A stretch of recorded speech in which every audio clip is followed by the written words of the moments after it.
Ladies and gentlemen, esteemed members of the International Public Sector Accounting Standards Board, dear friends of rigor, transparency and openness, welcome to Brussels, welcome to the Parliament.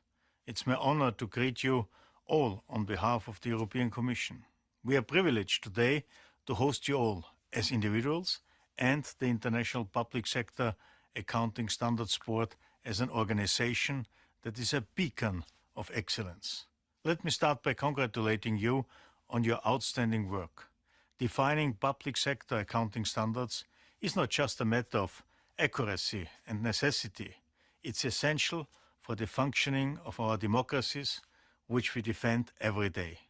Your work makes a real difference. Your vision for fiscal transparency and discipline has vastly improved the quality of financial information in the public sector.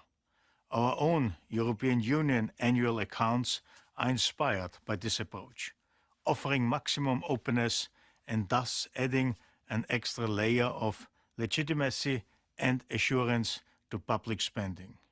You help us get from accounts to accountability. The synergies in our collaboration have been particularly evident in the recent project on revenue and transfer expenses.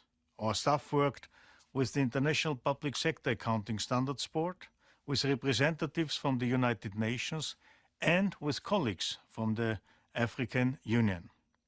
This provided an excellent platform to share the Commission's practical experience in this area and to contribute towards establishing clear and practical guidelines. This can now be applied universally. I would also like to thank you for foresight, in particular for working on transparent and reliable sustainability reporting standards. This is even more important as we face growing environmental, social and governance challenges. On behalf of the European Commission, I can assure you that we are aligned with the ambitious goals of sustainable development and responsible governance. We are very much looking forward to a new era of accountability that meets the needs of the present without compromising next generations. I wish you inspiring discussions and I look forward to hearing your innovative ideas. I'm convinced that your collective efforts will strengthen the fabric of international public sector accounting and reporting, fostering continued progress towards a transparent and sustainable future. In this sense, I hope your time with us will be productive and memorable, reinforcing the bond of our valued partnership. Thank you so much.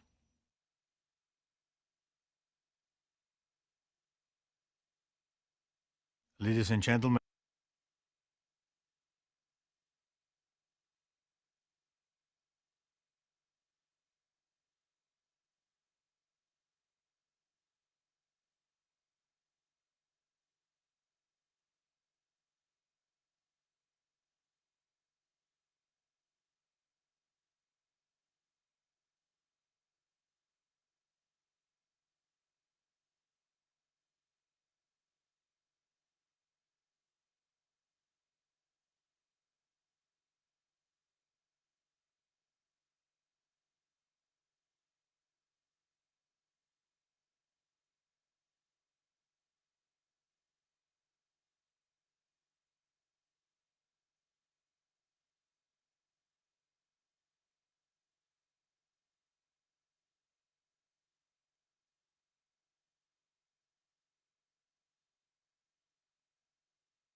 Not seeing any flags raised, so we approve those.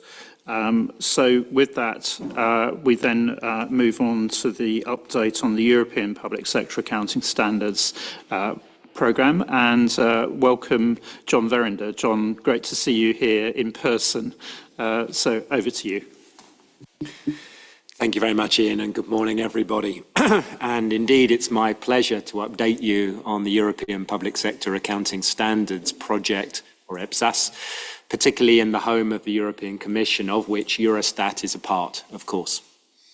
As I explained at the March IPSAS board, the EU has a new economic governance framework, and Eurostat's been asked to prepare a comprehensive Commission report by the end of next year, end of 25, on the state of play of public accounting in the general governments of the Union, taking into account the progress that has been made since the Commission's 2013 assessment of the suitability of IPSASs for the member states here. That means we've started work with the EU member states to progressively gather the necessary information to prepare the report. This includes detailed information on the maturity of their public accounting systems and the reforms that have been undertaken, and the member states' views on the suitability of IPSASs for the European countries in particular. The IPSAS expert group, which gathers together all of the countries of the EU, together with some other European countries, met in May.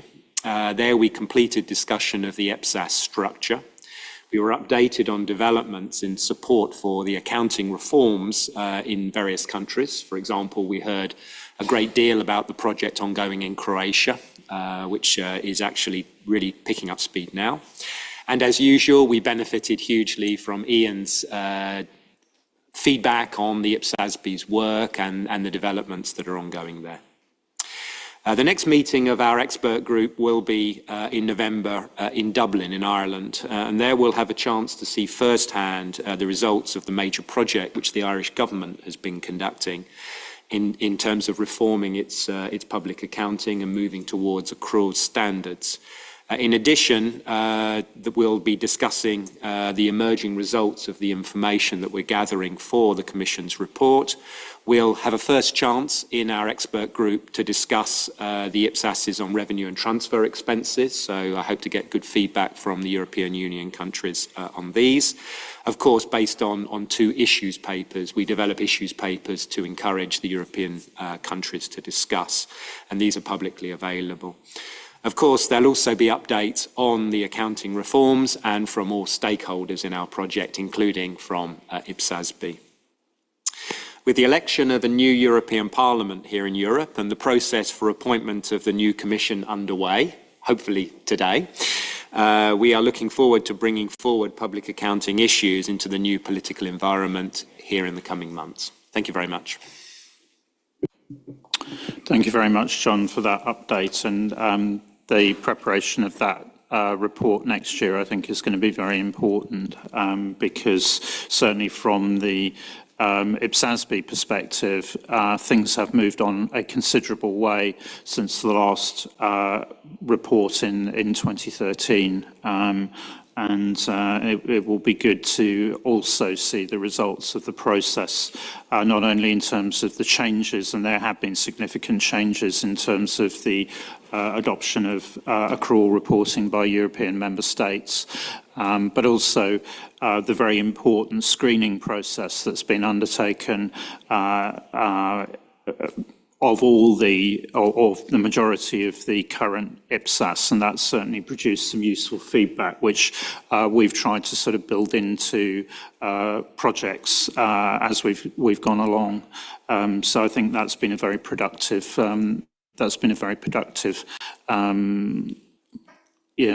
working partnership during that period. Just one further comment on that, and then I'll open up for any comments from members. Is we have discussed with the Eurostat team how we can draw on that latest research in updating the International Public Sector Accounting, the International Public Sector Financial Accountability Index. And that's an area where João will be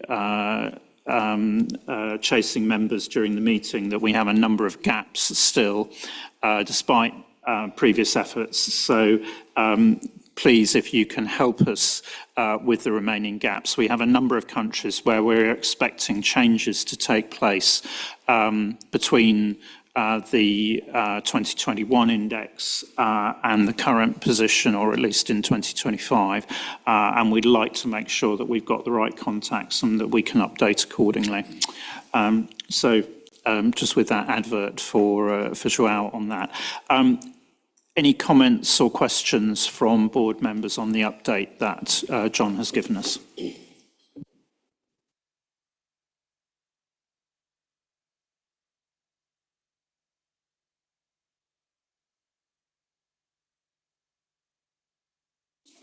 Okay, not seeing any flags raised, but I think John will be very interested to hear how that develops during 2025.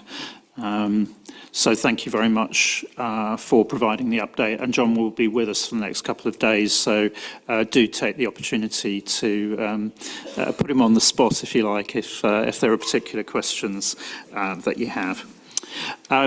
So we then move on through the standing items.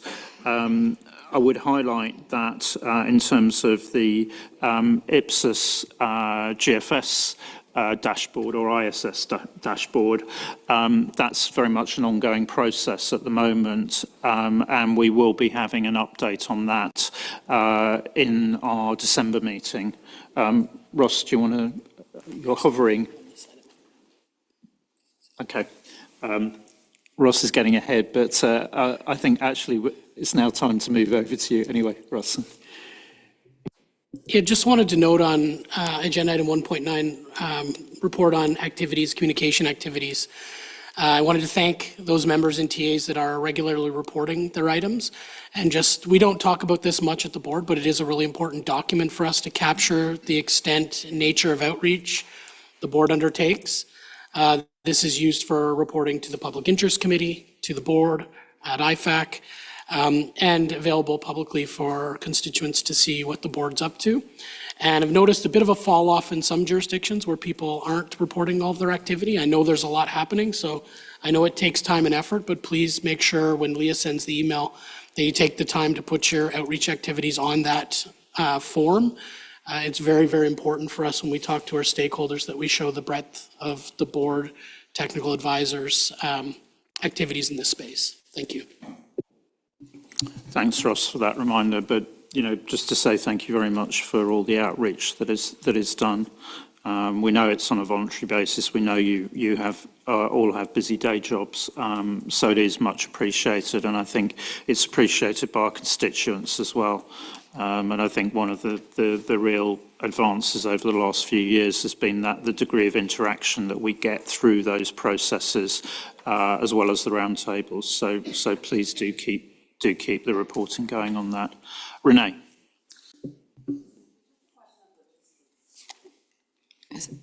Okay, thank you. Just a question of logistics. Can we go back and look at prior periods and go and maybe update those prior periods? Sometimes I feel we only get a link to the current period, and I'm questioning myself, oh, was I complete? And is there a way we can do this and go back? So we don't want to create an industry of reporting things that have happened in the past, but we're trying to capture it as it happens on a quarterly basis. So at each meeting, it's updated. So what I would say is I would focus more on going forward, making sure you get it into staff and we get it on there, than going back and looking at it, because we don't tend to report it again. And we don't want to go back and repost March, for example. It's kind of old news. So I think in terms of reporting, just even if the event hasn't happened, just give us the details. You can leave the box blank of the key messages if it hasn't happened yet. If you think you know what the key theme is of the event, you can put that in there. I think it's more that we're capturing the extent and the nature on an ongoing basis rather than going back and updating 2 or 3 quarters in the rears. Okay, so I think with that, just check whether there's any final comments then on the opening remarks. and the opening items before we move into Ross's report?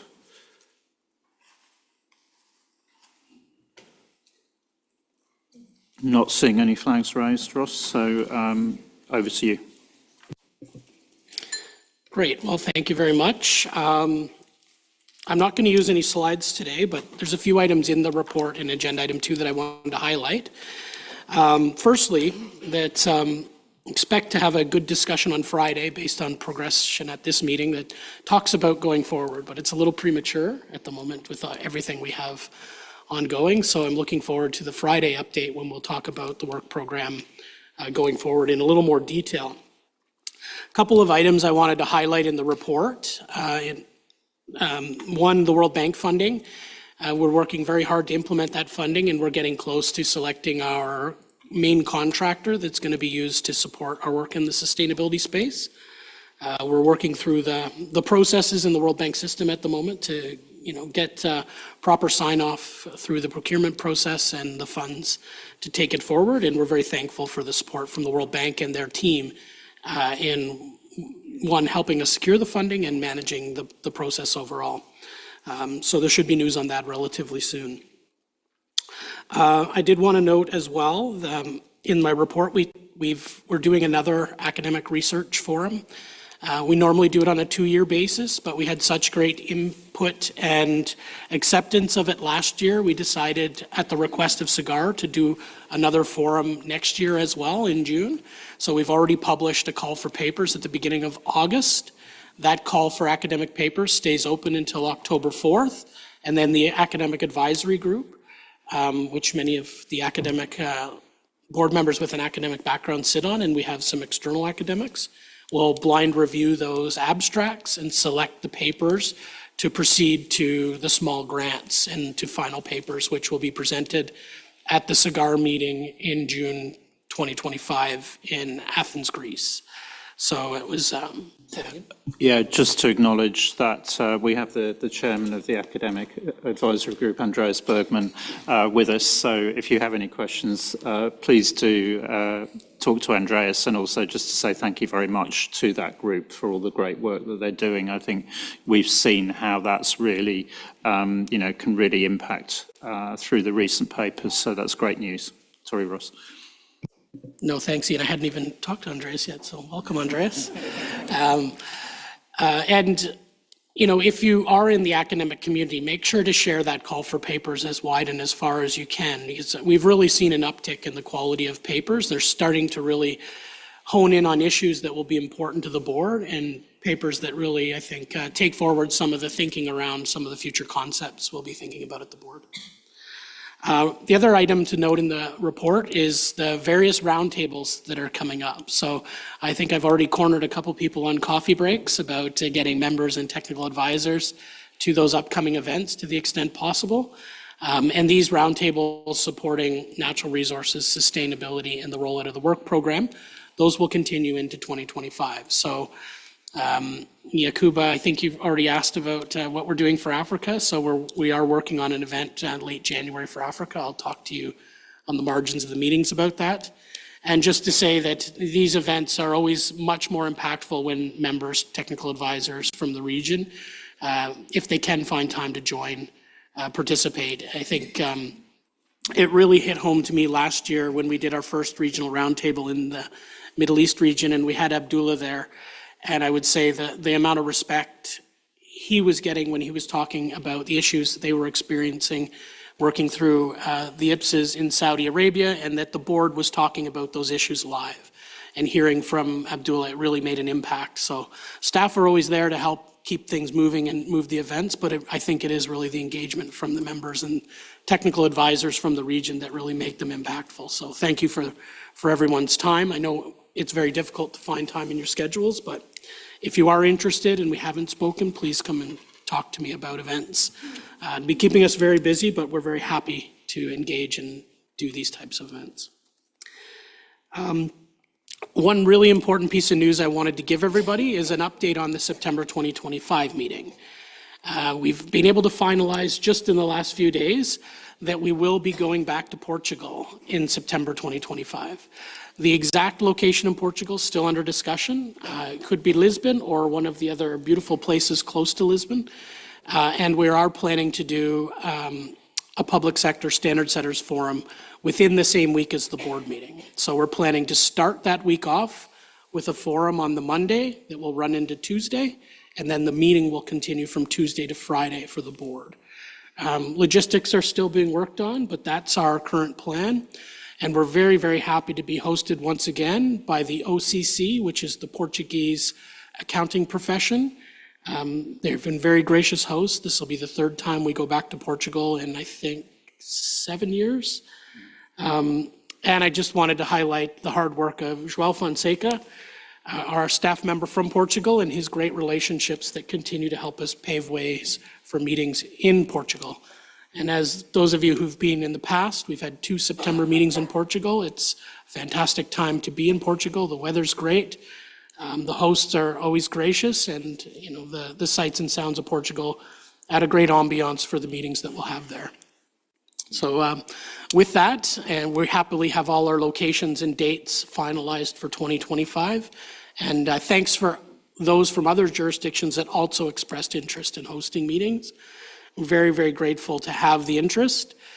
And there will be opportunities in 2026 and 2027 for those who couldn't quite make it happen this time. So we're very grateful for the support we get. With that, that closes the main items that I wanted to talk about.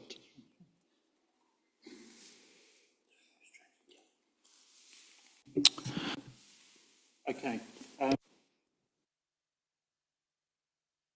Just check whether there are any questions or comments on Ross's report back there. As he said, we will talk about the forward work programme, fully on Friday. There'll be time for that. Andrew. There we go. Thanks. I'll reserve my comment just on the work program going forward. Just the one, Ross, where are we with navigating IPSASB? We haven't had an update on that for a while. Thanks. Good question. So we're working on it. Eileen's been working very diligently on what we call the supplier brief, and we're ready to start talking to a couple of different consultants about a prototype where we take 2 or 3 transactions and kind of build the bones of what navigating IPSASB will look like in the first version of that. We've had good discussions with our partners at IFAC that'll help us in funding the development of that product, but I would say stay tuned for probably a more substantial update on that in December. Thanks, Andrew. Other questions?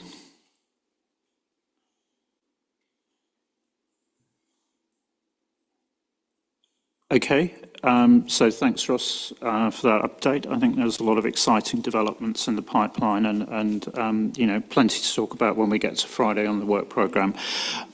So we are slightly ahead of the agenda at this stage. I think people only having had coffee just recently, what I propose is that we move into the item on the strategy and work programme approval and just check with staff that we've got the slides okay.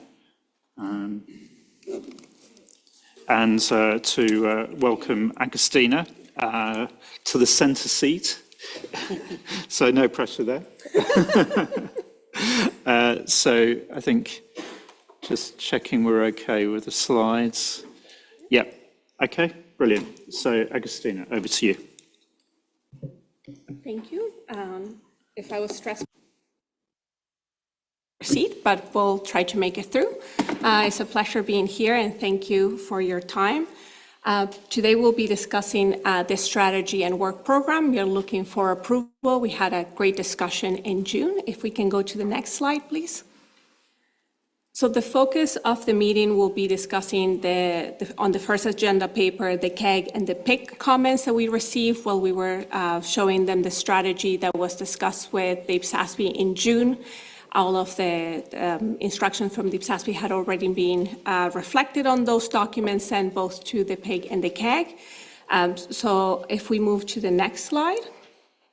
And if we do one click, what I would like to do now, if that's okay, is to pass it to Andrew. So he has agreed to give us a brief overview of the PIC comments. So thank you, Andrew, for that, and I'll pass it along.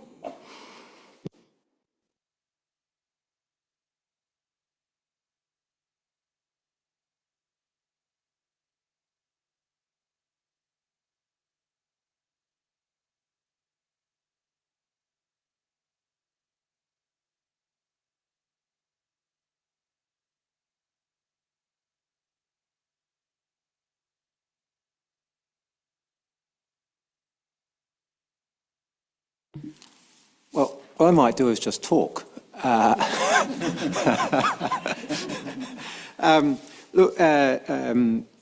Great privilege to talk about the strategy and the multi-year focus here. PIC members were delighted to read this strategy, mainly because it's core. As a core document, it's 10 pages. So anything that can express in that clarity the direction of the board was a welcome document in itself, and I think a great compliment to those who put it together and a very widespread consultation that had gone into it. So PIC warmly endorsed the strategy, could recognise the public interest dimensions clearly in it. And the endorsement, I think the pivot to maintenance of standards was well understood as a message about refinement and effectiveness. The stakeholder focus on adoption and implementation was very clear too, in terms of a focus on value add, and that this ambition in both strains was tempered by resources and the extent to which they became available. And in a way, this was kind of seen as a stabilising aspect to that ambition in terms of moving as resources enabled in terms of putting the strategy in place. So very well received and warmly welcomed by PIC when it reviewed this document. I understand now that you've got some comments in terms of actions that have come about as a result of feedback such as availability of resources and how to manage the ambition across the 4 dimensions of the strategy. Thank you, Andrew, for that, and apologies for the last minute change on slides. But what we looked at, both the PIC and the CAC comments, were what changes could it be made to the strategy, or whether those comments that we have received after their thorough review were more from operationalization of the strategy itself. And with that, if I can get to the next slide, what the staff considered was that comment regarding the addition of maintenance activities such as the application panel and the post-implementation review will of course require and continues to require the IPSASB to be efficient and effective on their allocation of resources, and consider particularly how they're going to be adding new financial projects to the work program similar to sustainability. So the thought is that this constant prioritization of resources will continue to be paramount during this 5 years of the strategy, and that will be from an operationalization perspective as opposed to changes to the strategy itself. In regards to sustainability, I think the IPSASB continues to do a great effort to secure additional resources to continue on that path to develop sustainability reporting standards. And today's meeting was move us forward to that goal. Also is the recognition that the IPSASB, when decides to add new financial or sustainability projects to the work program, there will be a pathway consultation, which was already reflected on the strategy.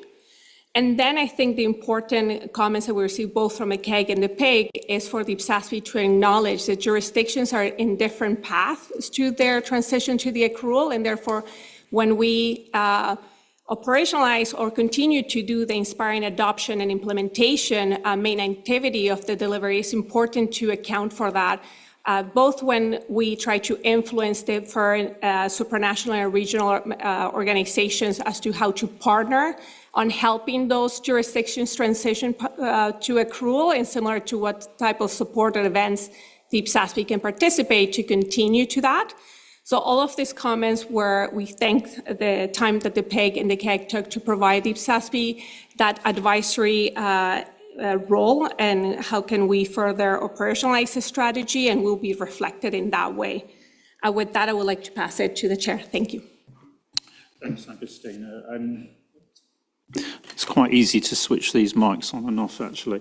To say thank you very much to the PIC members, and also particularly to Andrew and colleagues that support the PIC members for the time that they've taken in terms of the review, but also just to thank them as well for the work that goes in that you don't see during the finalisation of our documents for issue, because we now have our real-time process in place, and so therefore one of the activities that goes on that you don't see after the board meeting is finished, after we've gone through the editorial process, is that actually our documents do go for review in terms of due process through Andrew and his colleagues, and we know that takes time, and it's done on a volunteer basis. So not often recognised, but thank you very much for the time that you put into that, which comes out of, we know, busy day jobs.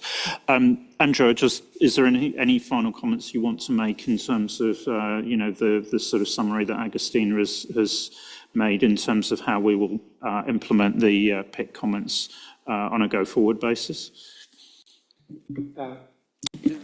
No, just to thank Agustina for her comments, because she's highlighted one that I missed off, and that was that PIC had regard for the fact that there was capacity differences across governments, and how would this be recognised by IPSASB when implementing the strategy. So her comment on pathways, I'm grateful for, because I'd missed that in relaying it.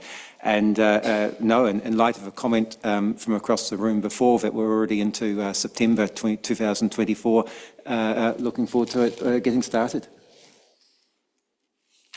Thanks, Andrew. Took the words out of my mouth. Okay, so I guess at this stage, just to pause and see if there are any comments from members on the feedback that we've received, and just the response staff have given, and also how those have been implemented in the document.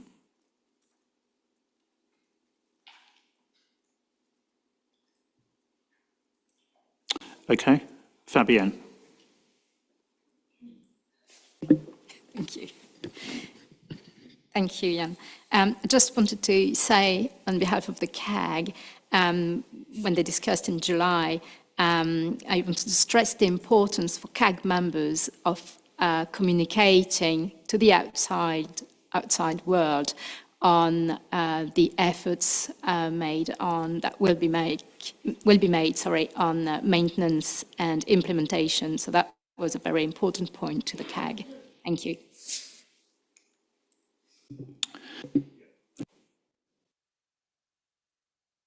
I think what I'm learning is we don't need to switch the mics off, that the next person actually automatically, when they press down, that means it switches your mic off, actually. So I think we were just playing tag on that one, Fabienne. But no, thank you very much to the CAG for the really helpful feedback that we had, some very useful comments made, and I think it really showed the value that the CAG adds to our work, that range of different perspectives. So thank you for that. Okay, so Agustina, if you want to move us on. Okay, thank you for that. So I think if we can go to the next slide, please. So the next agenda paper was the approval. It is the approval agenda paper for the 2024-2038 strategy and work program. So with that, what I would like to do is just confirm, if we go to next, since it's animated. The first step is the requirement for the staff to have presented the revised, updated strategy work program document to the IPSASB, which was included in agenda item 3.31. Okay. And then I think with that, if we go to next, I would ask for the program technical director to advise whether due process was followed effectively. Due process was effectively followed. Oh, Claudia.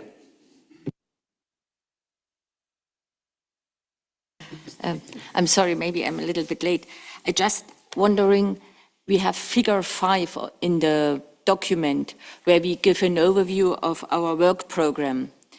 And I think the new 2 minor projects.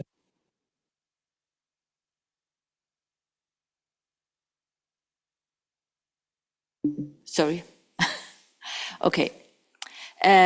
So going back, we have figure 5 where we present a financial reporting program for the next years, and we have only the new projects, which will start in December in the footnote, and at least looks very under-presented, I would say, in this content. And furthermore, we start the application panel showing that it's ongoing from the first quarter of this year. And I'm not sure if we have already started with the application panel, so maybe we just need a little bit on updating the figure. Thanks, Claudia. So we are updating that figure 5 based on where we get at this meeting. So it's been a work in progress as we develop the papers. I would argue we have been working on the application panel throughout this year. We had discussions even going into last year on what it's going to be formed like. So although we're not actively running the panel yet, we have some process to go through in terms of constituting the application panel, putting in place the post-implementation reviews. So it's definitely taking up some staff time, and it'll start to increasingly take up board time by the end of the year. So I think it's fair to leave it as it is for now.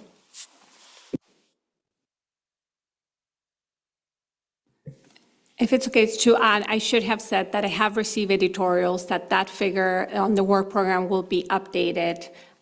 They're all comments that have been received and will be action, along with any comments I received today or throughout this next week when I will request for editorial comments. So apologies for missing that. Okay, thanks for clarifying that, and thanks for the spot, Claudia. Okay, Agustina?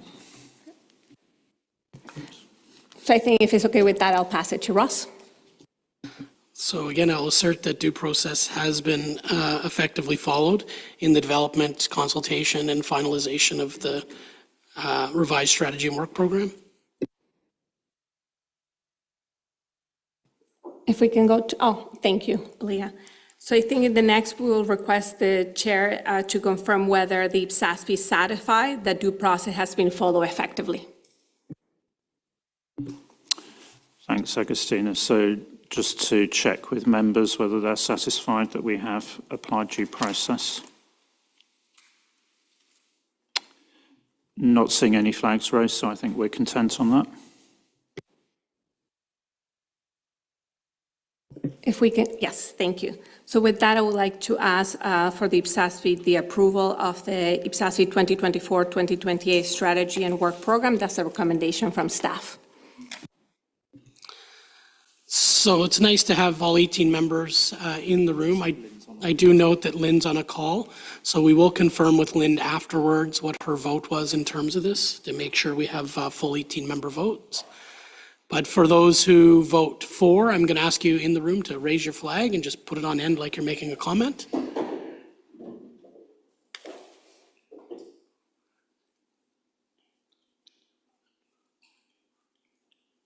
So I have 17 votes for in the room, and we have Lynn absent at the moment, so I will confirm whether Lynn votes for, against, or abstains when I speak to her when she comes back. But with that, I take that as approval of the strategy and work program. Thank you for all the support from members, for all the outreach while we were consulting, and all of the help finalizing the document. And as Augustine has already noted, this will go through our normal editorial process. So she has editorials she's dealing with. If anyone has any further editorials they haven't provided, if they could please share those with Augustina, we'll be looking to finalize and publish this document as soon as we can.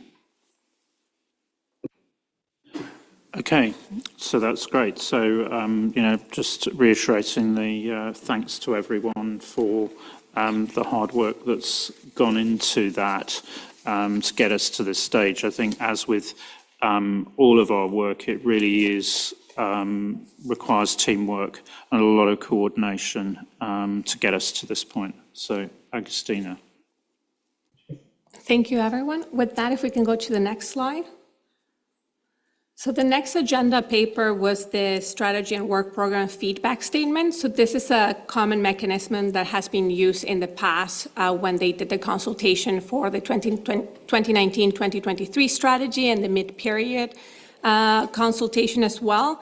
So the the feedback statement was added in agenda item 3.33. And the purpose of it is provide constituents feedback on how the IPSASB action their feedback to us.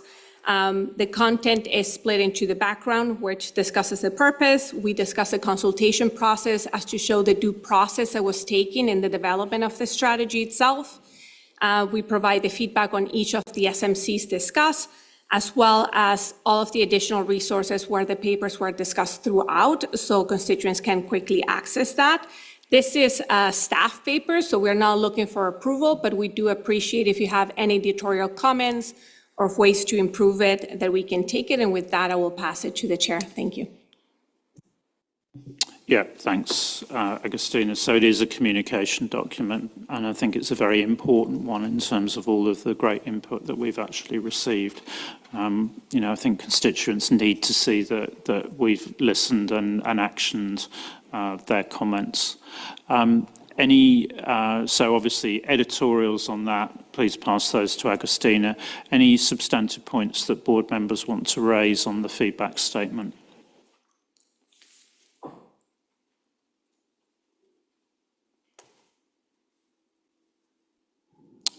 Okay, so not seeing any flags raised on that. So thank you very much to staff for the work that they put in synthesising the feedback from the round tables and for putting the document together.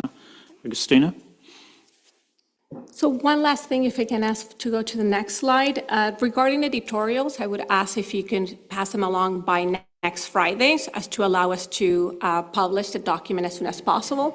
I think Ross already did this on his agenda paper, but I wanted to kind of highlight the different outreach that is going to be taking place in all of the regions. Welcome any member that would like to join us to support this outreach event, and also would like to highlight that if there's an outreach event that you're doing that you would like to request support from staff, such as the slides or speaker notes, we're always here to help in that manner.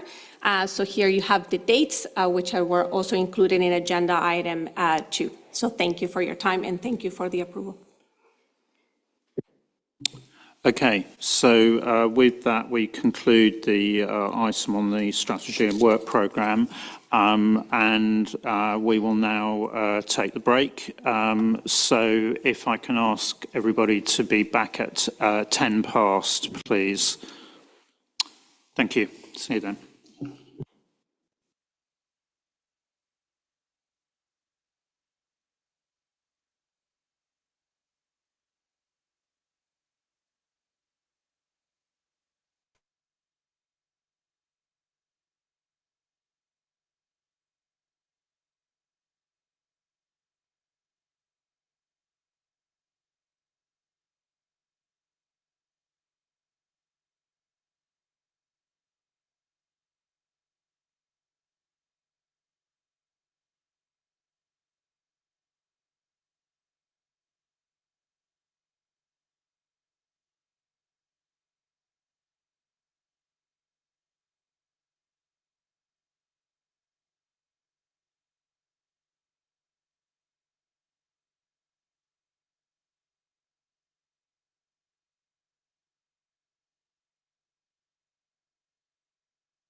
Ladies and gentlemen,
draft of the SMCs where you think it's not captured the substance of the board views or something that you feel is missing at this stage.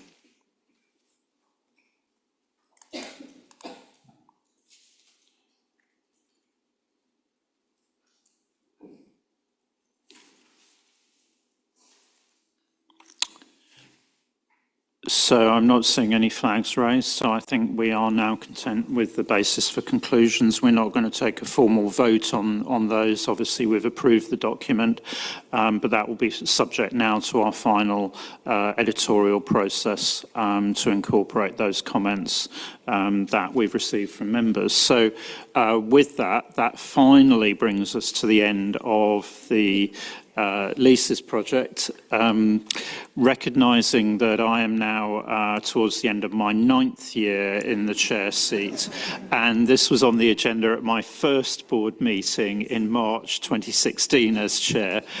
So I think very pleased that we can now say, right, okay, the leases project is finalised. Thank you to João, in particular, for having stuck with it all the way through. And thank you to everybody that has contributed along the way. And now I think it's over to national standard setters to consider implementation in their jurisdictions. And I know there will be a number of challenges there, but thank you very much, everyone. We now have a final leases standard. Yeah, sure. Thanks, Ian. From staff, I just would like to say a big thank you to this board and also to the task force members that I've just said before for this last phase. So it has been quite a journey and an interesting one. So, but I'm really happy with all your support that we made this possible. So it was really great teamwork. Thank you again. Great. So I think just a round of applause to say thank you to everybody. And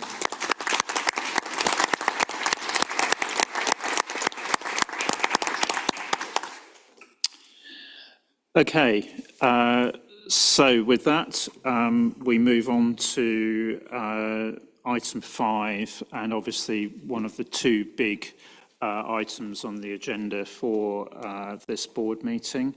And Celine, are you staying there or are you moving? Okay, so just give us a minute whilst Celine moves over. Okay, hang on a moment.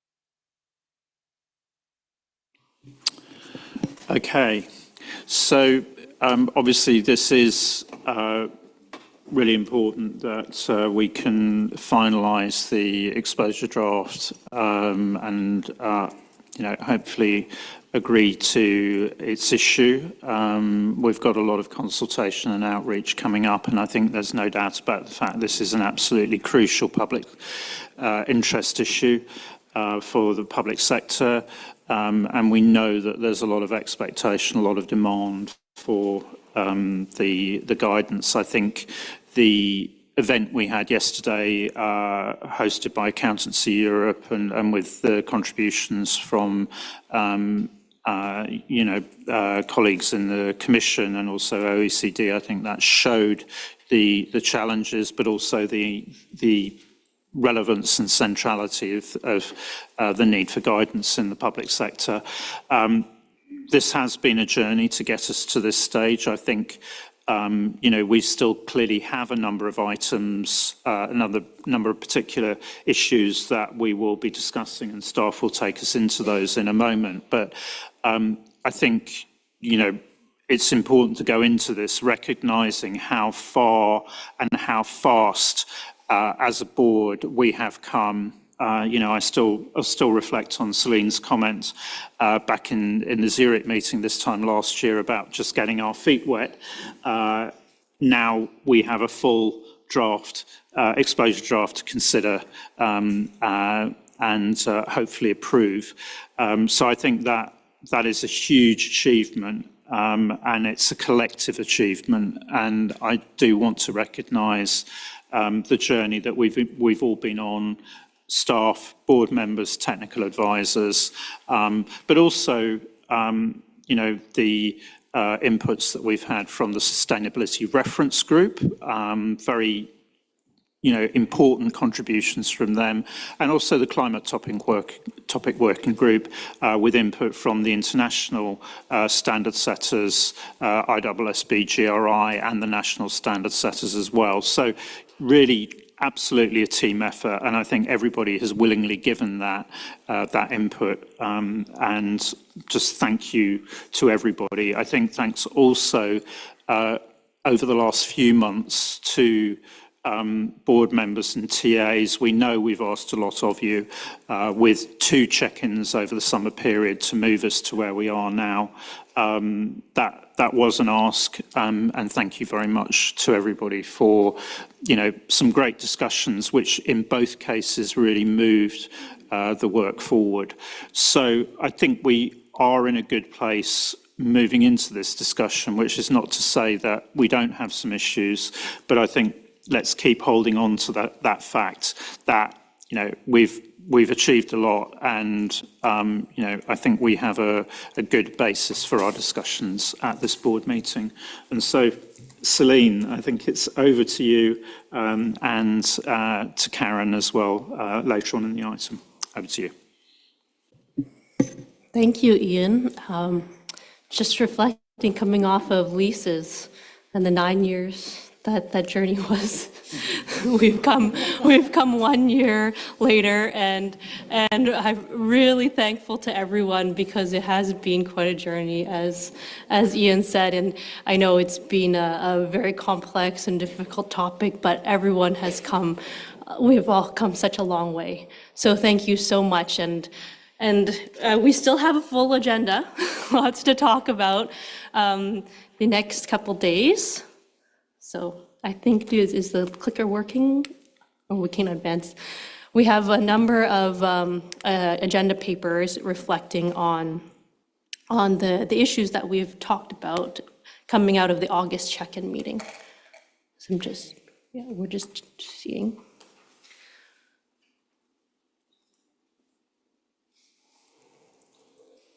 Thank you.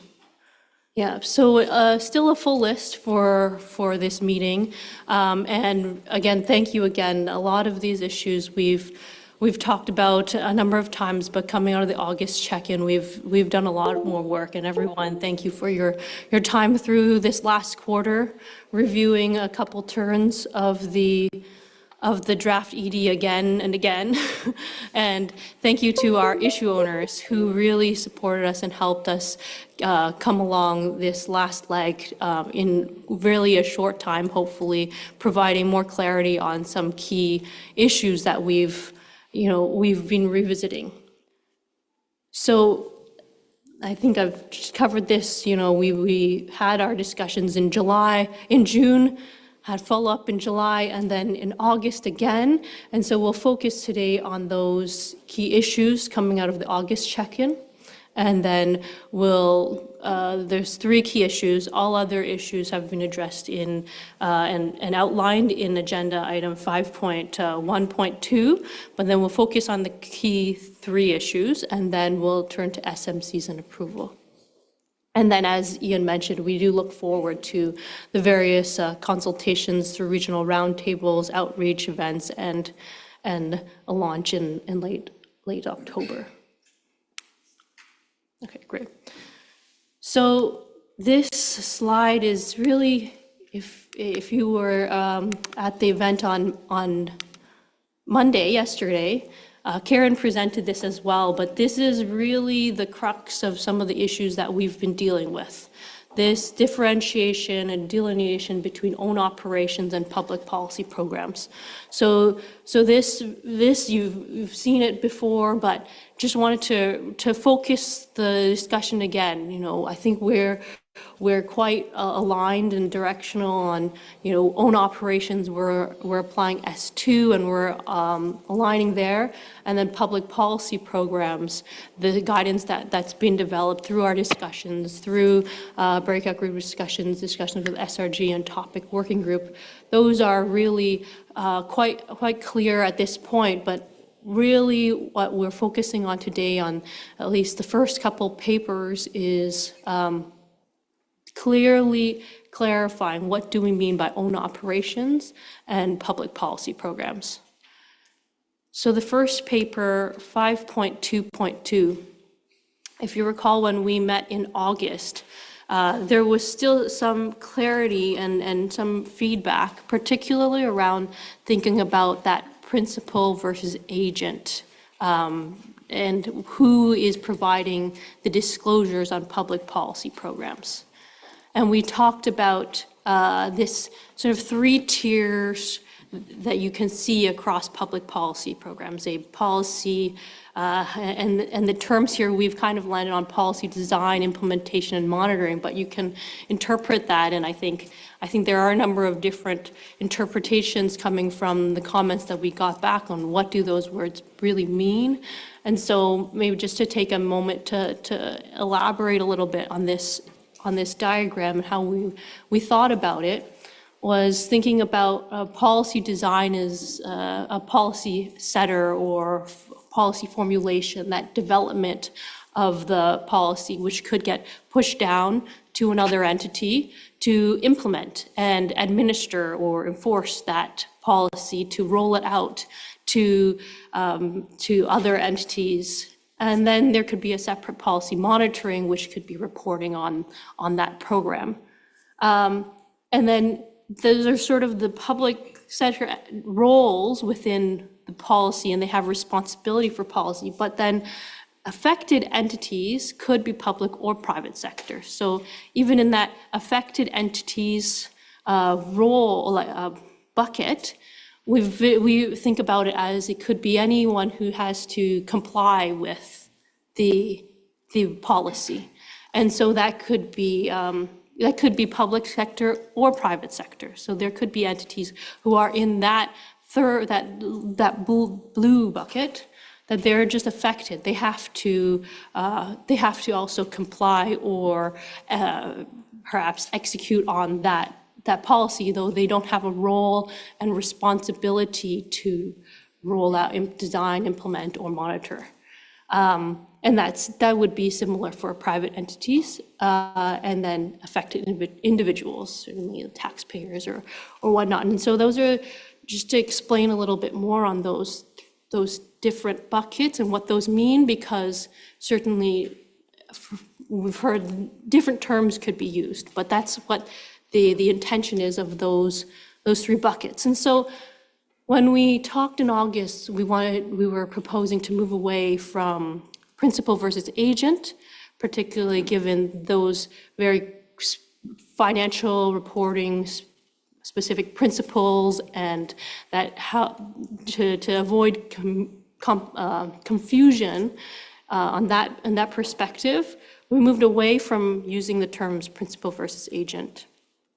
And we thought about, together with board members, the issue owners, to think about what would that look like instead. And from taking a very principled approach, we moved towards just thinking about the responsibility and accountability for public policy programs. So that ended up broadening our proposal. What we had originally talked a lot about before was just the policy setter being a principal, but if it's looking at responsibility for public policy programs and their outcomes, it can encompass any of these 3 green entities A, B, or C. And so that's the approach and how we've drafted the proposal now to focus on an entity that has responsibility for public policy programs. So that flows through into our flow chart now. The box one is the entity responsible for public policy programs, and then filtering down, are those climate related? And if yes, then provide these disclosures. And so we propose this approach to really take that back up to the principles and recognizing across jurisdictions, across policies, across programs, you'll have different structures, there'll be different complexities. So hopefully taking this higher level principled approach will help provide that guidance and some framework for thinking about whether you provide these disclosures. And then on top of that, we felt it also provides some completeness and complementarity across different entities, so across entity A, B, C. We'd have a fulsome disclosure across the different entities on their different responsibilities for climate-related public policy programs. So that's the shift in the drafting around who is responsible or who needs to provide disclosures about climate-related public policy programs, and to support that, provided some clarity in application guidance and some additional new implementation guidance and illustrative examples. So with that, I want to thank Andrew, who is our issue owner on this topic. Thank you for your support and your really clarity of thinking to guide us through this. And I'll turn it over to Andrew, perhaps, for any comments you'd like to make. So, Andrew, you're a guinea pig in terms of being an issue owner, but thank you very much for the work that you put in. And perhaps what I'll do is, Andrew, if you can share any additional comments by way of introduction, and then what we'll do is open up for comments from board members, and I'll just take a round of comments from board members, and then we'll go back to Andrew and to Celine for sort of comments in terms of what they've heard. So, Andrew, to you first. Thanks. Thanks, Celine, for setting the scene. I think you've done a good job there to highlight the issues that we had with the previous drafting around the term policy setter, and that may have different meanings in different jurisdictions, or that it could be broader than that, and that there could be more entities involved in the responsibility or the accountability, I guess, for the outcomes of the program, which I think is really where we try to focus on these disclosures, to say, well, where do we think there's value for entities to provide these disclosures?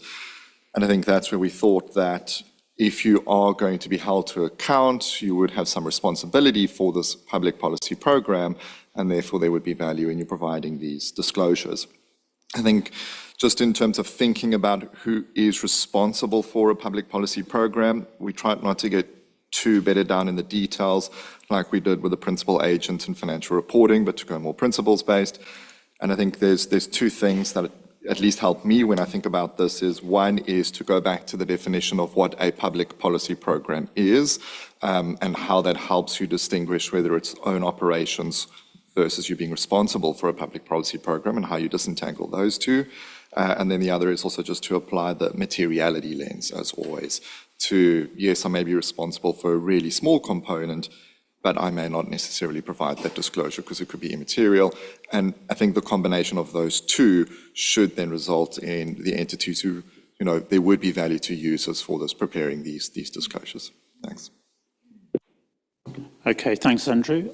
So at that point, open up for comments or questions from members about the changes proposed. Yakuba, lead us off. Thank you, Chair. I do appreciate the chart in BC 46.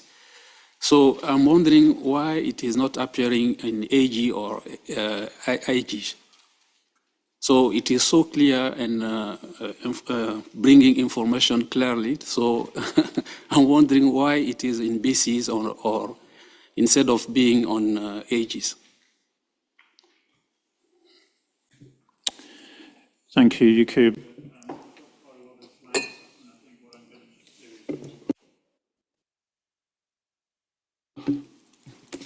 think what confuses me is it's red when you're speaking rather than it goes green. Anyway, we'll get there. By Friday, I'll be there. So I think maybe I'm just going to go along the line of members, and we'll maybe stop after 3 or 4 interventions, just reflect back with Andrew and Celine on what they've heard, and then carry on. So maybe if I can go to Mari first, and then Abdullah, and then Patricia.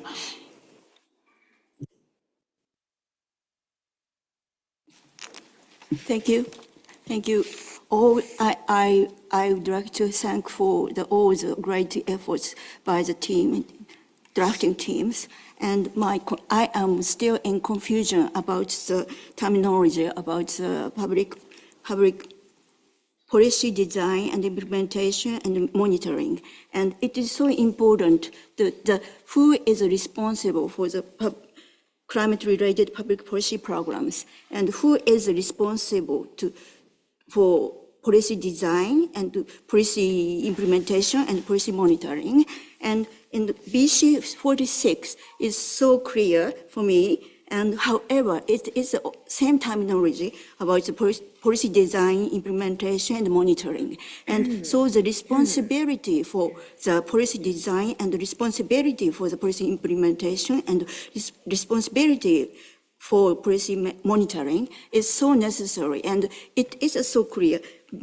My confusion is because AG 1.3E, entities' own operations, public policy program advice, design, implementation, and monitoring. So I understand that it is so difficult to make the perfect, clear between the definite clear between the public policy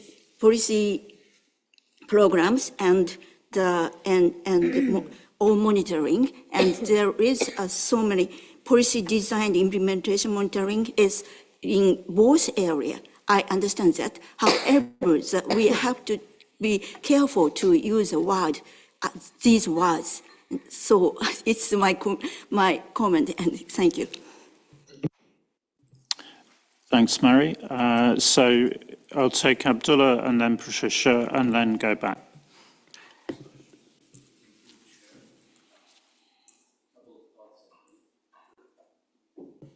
I don't know. Okay. And a couple of thoughts on here. First one, when I thinking about this and looking at it, some of the policies would be sector specific, not entity specific. I'm not saying that we need to address all the different scenarios, but we need to say there are some occasions, but what we are doing here is just to have the entity specific, or just have a clarification on that. Second thing, I'm not even saying that we need to have more on this, but we might just, I don't know where we want to address it, because entities, they report in SDGs, and SDGs are national level.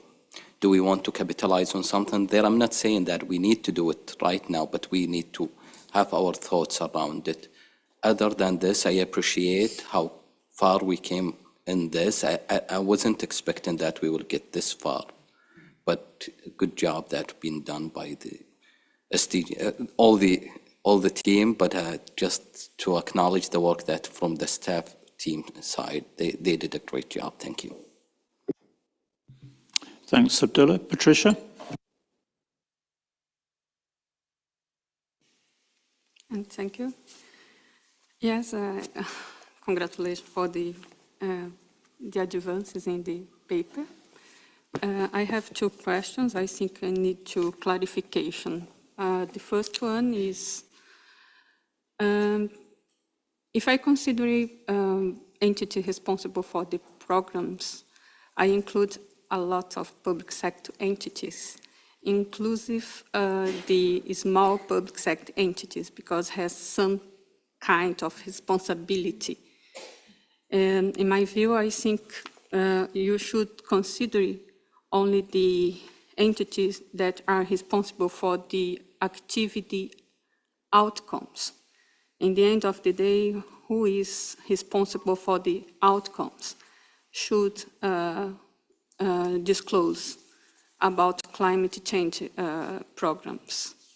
And in this way, some entities responsible for monitoring, for example, it's not, is out of the scope of the disclose, the requirement in this standard. And the other issue is about the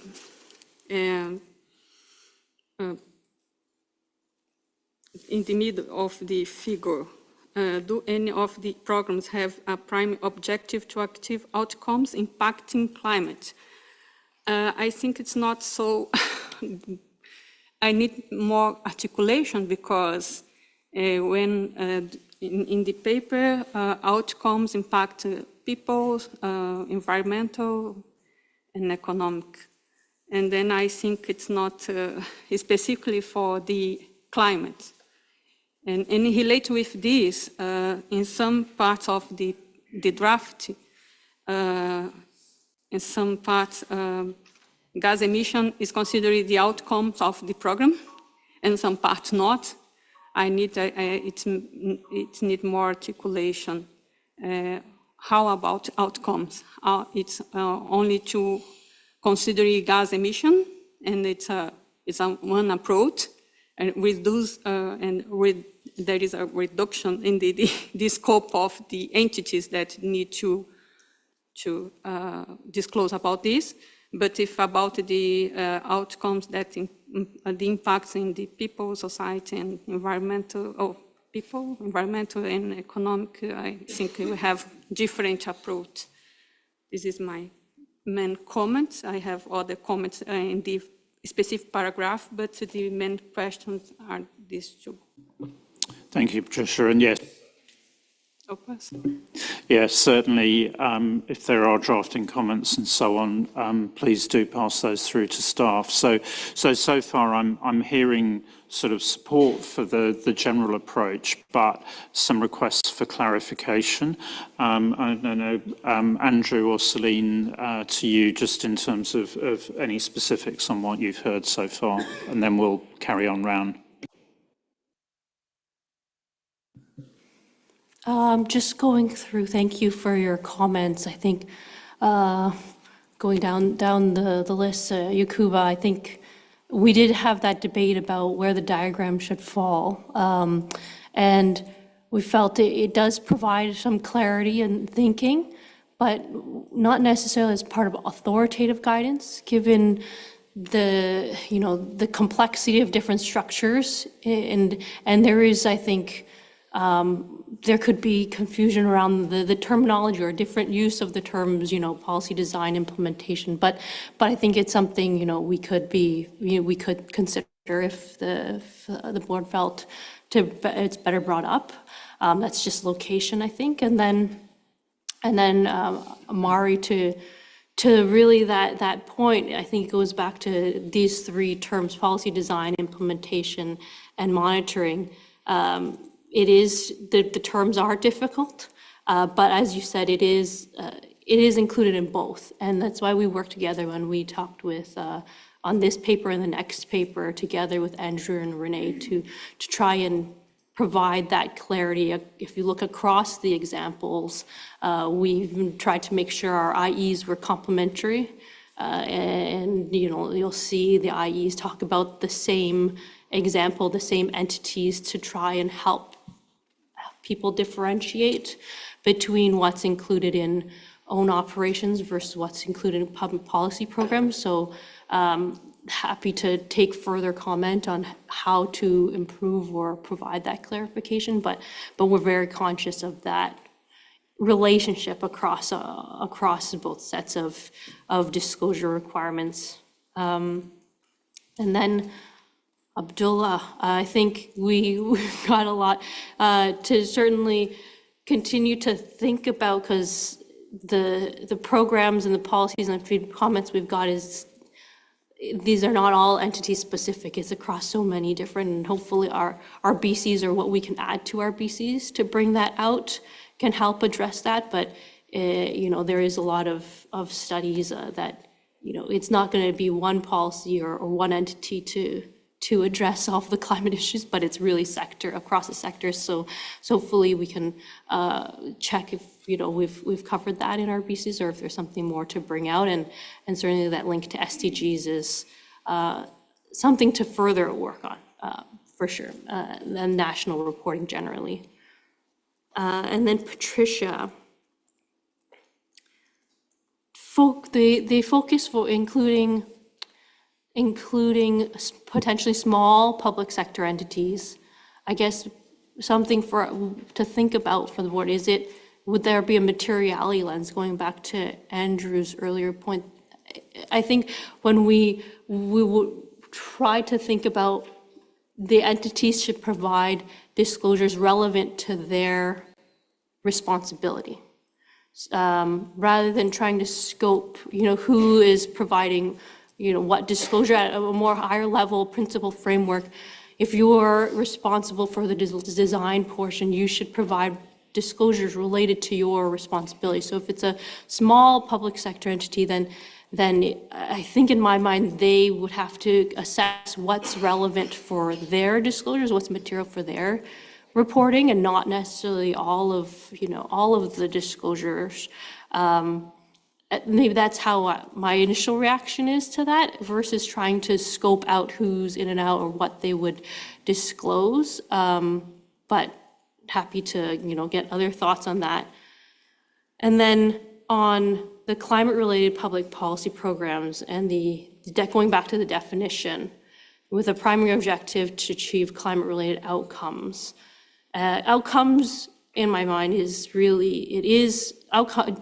climate-related outcomes is going to be GHG emissions, a major metric.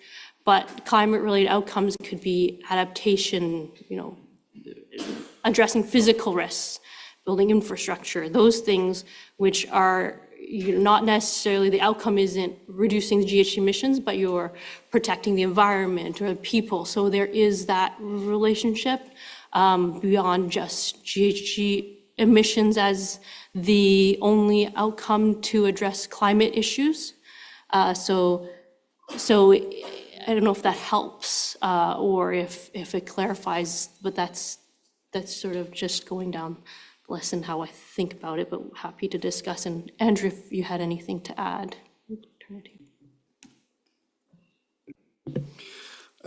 Yeah, thanks. Just two things quickly to add. I do think BC 46, it would be useful if we elevate that to an IE or an IG, something like that. It sounds like it's helping people crystallize where we're going, so I think it would be useful. I do understand Patricia's concern around the use of the word responsible, and I think potentially how that translates, to a non-first language English speaker as well. So I think we can perhaps look at the wording there. Do we have to say responsible for the outcomes or just change the order of the sentence? But happy to work with Patricia on that, I think. Okay, so thanks for those comments and those reflections. And I think just reflecting back on process and how we handle these comments, what we'd actually like to do is in the way that Andrew has indicated there. We'd like to, if you have specific comments, and for example, Mary, you obviously have a specific concern over particular linkages. If you can share those with not only with Celine but also with the relevant issue owner, then we can actually get the drafting tuned up during the course of the meeting, and that's what we're actually aiming to do, so that we resolve as far as possible members' problems in terms of lack of clarity or additional explanation required. And Andrew's point about elevating something from BCs to IG or IE, we really want to try and resolve that if we can during this week. And as I indicated, there are opportunities in the what we've indicated as task force sessions to try and wrap those issues up as we go through the agenda. Okay, so we'll just carry on round taking comments.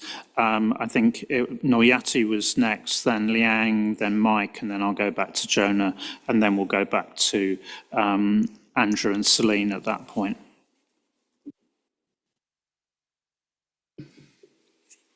Thank you, Chair. I just want to express congratulations to the team because with the effort, because you have delivered the boundary between the policies disclosure and also the own operation on implementation.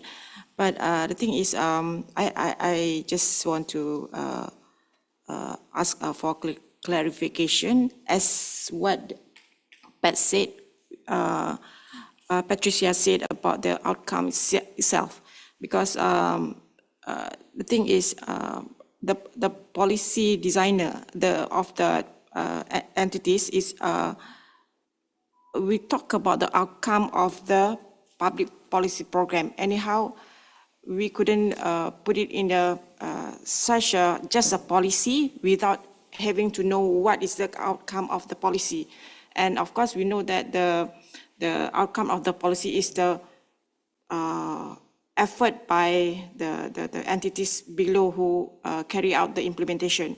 So I think maybe in terms of policy disclosure, I suggest that somehow we have to put in something about the outcome of that policy, which is have to take into consideration the output of each entities, the implementation from each entities, the implementer, I think it should be. And then another one is about what if we talk about the responsibility. What if the responsibility itself have been delegated to the implementer itself? So is the implementer in terms of the reporting have to have a different para about the policy itself, which have been delegated the responsibility of doing the policy, and also as the implementer. So when you talk about the example, illustrative example, if the responsibility and the delegation of the responsibility is not there for the implementer, so in the case of Ministry of Transport, maybe we should state that Ministry of Transport does not have responsibility for the climate-related public policy program, as it has not been delegated a responsibility of that policy on the program. That's the one. And then just based on the item 5.3.1 on para 3A, just want to clarify, other than climate-related risks, in addition to climate-related physical and climate-related transition risks, is there any other risks that climate-related? Is there any other climate-related risks other than those risks? And then, yeah, that's. Thank you. Thanks, Noyati. So Liang, then Mike, then Jenna.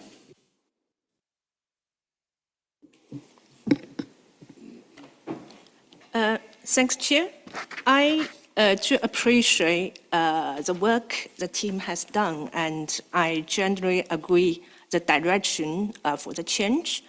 But I think maybe this is one of the most important subject matter in this standard, because it determines who should provide the disclosure related to public policy.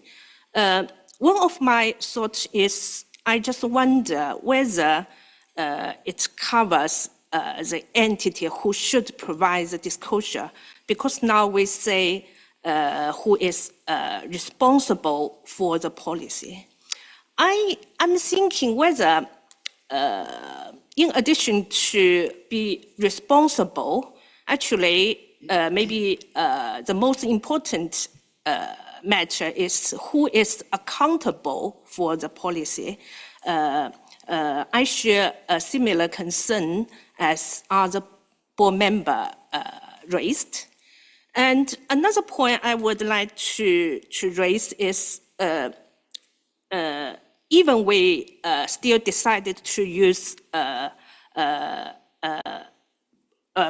responsibility, I would suggest that we use consistent wording throughout the whole document, because somewhere I see, such as in the draft paragraph 16 and 17, we use has responsibility for, but actually in the diagram and other paragraph, we say is responsible for.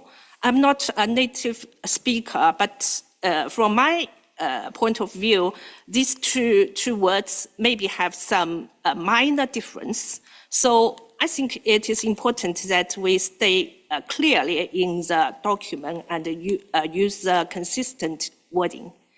Another point I would like to raise is related to the three actions related to who has the responsibility. Now we use policy design and monitoring and supplement. I just wonder whether policy design have covered all the action related to policy setting. Because from my point of view, if we say design, maybe a bit as a planning action, such as just at the early stage, we plan something. So maybe if we want to cover a policy setting, maybe we have other words we can use, such as develop or something like that. So because as I said, this is important for us to determine who should provide the disclosure.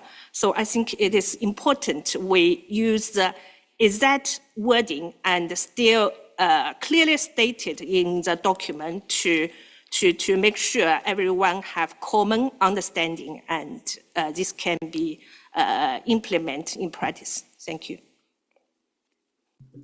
Thanks, Liang.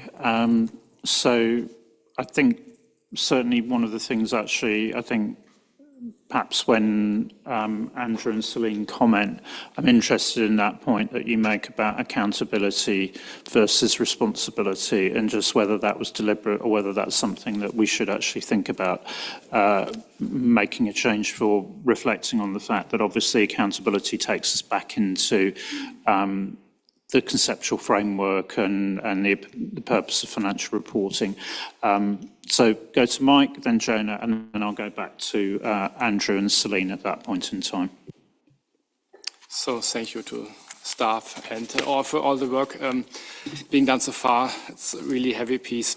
So sitting at nearly at the end of the order of the board members, much things have been said, so I just want to focus on one point. I think it goes in the right direction, AG 2.8, I appreciate very much. However, in terms of the chart in BC 46, I'm really not so, I have some doubts, being not so sure, because it's to my mind, another layer of complexity because of the differentiation between implementation and being affected, because even entity B and the affected entity, I think it's not so clear. I think many of the entities we think they are affected, they were arguing from their position that they are implementing entities. And hence I would pick up wording you used in your introduction, that was that implementation really goes beyond purely ensuring compliance with the policy. And so my proposal would be that to bring that also in wording, that purely ensuring compliance, because that would make it clearer. Thank you. Thanks, Mike. So Jonah, to you. Yeah, thank you very much. I think even for me, the staff has done quite a bit. There's only a chart on context on 17, which starts with the public policy programs. I think it's a bit too wide. All public sector entities have a public policy program to run. And this concept comes from the program-based budgeting that quite a number of jurisdictions have implemented. So I thought that if that can be scoped down to climate-related public policy programs, we can start from that point. Then from that, we'll be able to have entities responsible for implementing that program and entities responsible for the actual outputs and outcomes of that program. So I agree that the issue of responsibility and accountability are quite important. I think the entities which will be doing the actual implementation of the climate-related public policy program should be able to disclose the outcomes and the outputs and the outcomes of that program. And I also like the concept of monitoring. The entity that is responsible for this program should be able to finally provide a monitoring, to have a monitoring capacity of the outputs and outcomes that the implementers are doing. With that, I think we'll have a little bit of more clarity on how our public policy program will run. Thank you, Chair. Thank you. Thanks, Jonah. So back to Andrew and Celine. Andrew, if you want to lead us off. Thanks. There we go. Thanks. So I think what I'm hearing is general consensus for the change to go to responsible as the concept. I agree the drafting or the wording needs to be updated here. And I think we've heard about responsibility for outcomes. We've heard about accountability as well. So I think I'll work with Celine and those members to try and get something that really, gets the context of what we're trying to get to on that. I think we've also heard a lot around the terms policy design, development, the monitoring that are in the BC at the moment. I think it may then be useful still to move that BC up into an IE and then to explain those terms. What do we mean by those terms rather than just having the term itself? I think when we were debating this leading up to the meeting, there were 4 of us on the call and we all understood these terms in a slightly different way. And I don't think we're ever going to land on this is the term that's globally understood. So I think if we just say this is the term we're using, this is what we mean by it, and add a disclaimer, whatever the term is in your jurisdiction, I think that's then a way forward on this. Thanks, Andrew. Can I just push a little bit more on should we actually move to using accountability rather than responsibility? I mean, from the point of view of the discussions, is there any reason why we shouldn't go for that? Because I do think if we were content, then it actually it makes that link right back up to the purposes of reporting in the public sector. So I'm not uncomfortable to go to accountability. I think we do have to make just the one concern I have is, well, if I am lower down in those blocks, so a member of the public who now has to comply with the policy, well, if I don't, then I will be held accountable because I'm not complying with the policy. So I can see whichever term you use, responsibility, accountability, it doesn't get there. But I think there's a way forward if we maybe use accountability and link it to outcomes. But you've got to tie it to that public policy program, or what do we mean by that? And it links back to the sovereign powers, and there's got to be a way that we can pull all of that together. So happy to explore that and to go with accountability. It's just English can be a funny language. Absolutely. Ross, you wanted to come in before I go to Celine? Yeah, I don't want to jump over Celine on this because I know she has probably her own views, but just I agree with where Andrew's going on this. And I don't think when we were working with Andrew and kind of going through this and dealing with the comments in August that we specifically thought about accountability, but I think when we were talking about responsibility, we meant those who are accountable. So I think if we said accountable, we're probably in the same position. Well, what does that mean? And then you're using the word responsibility to explain accountability.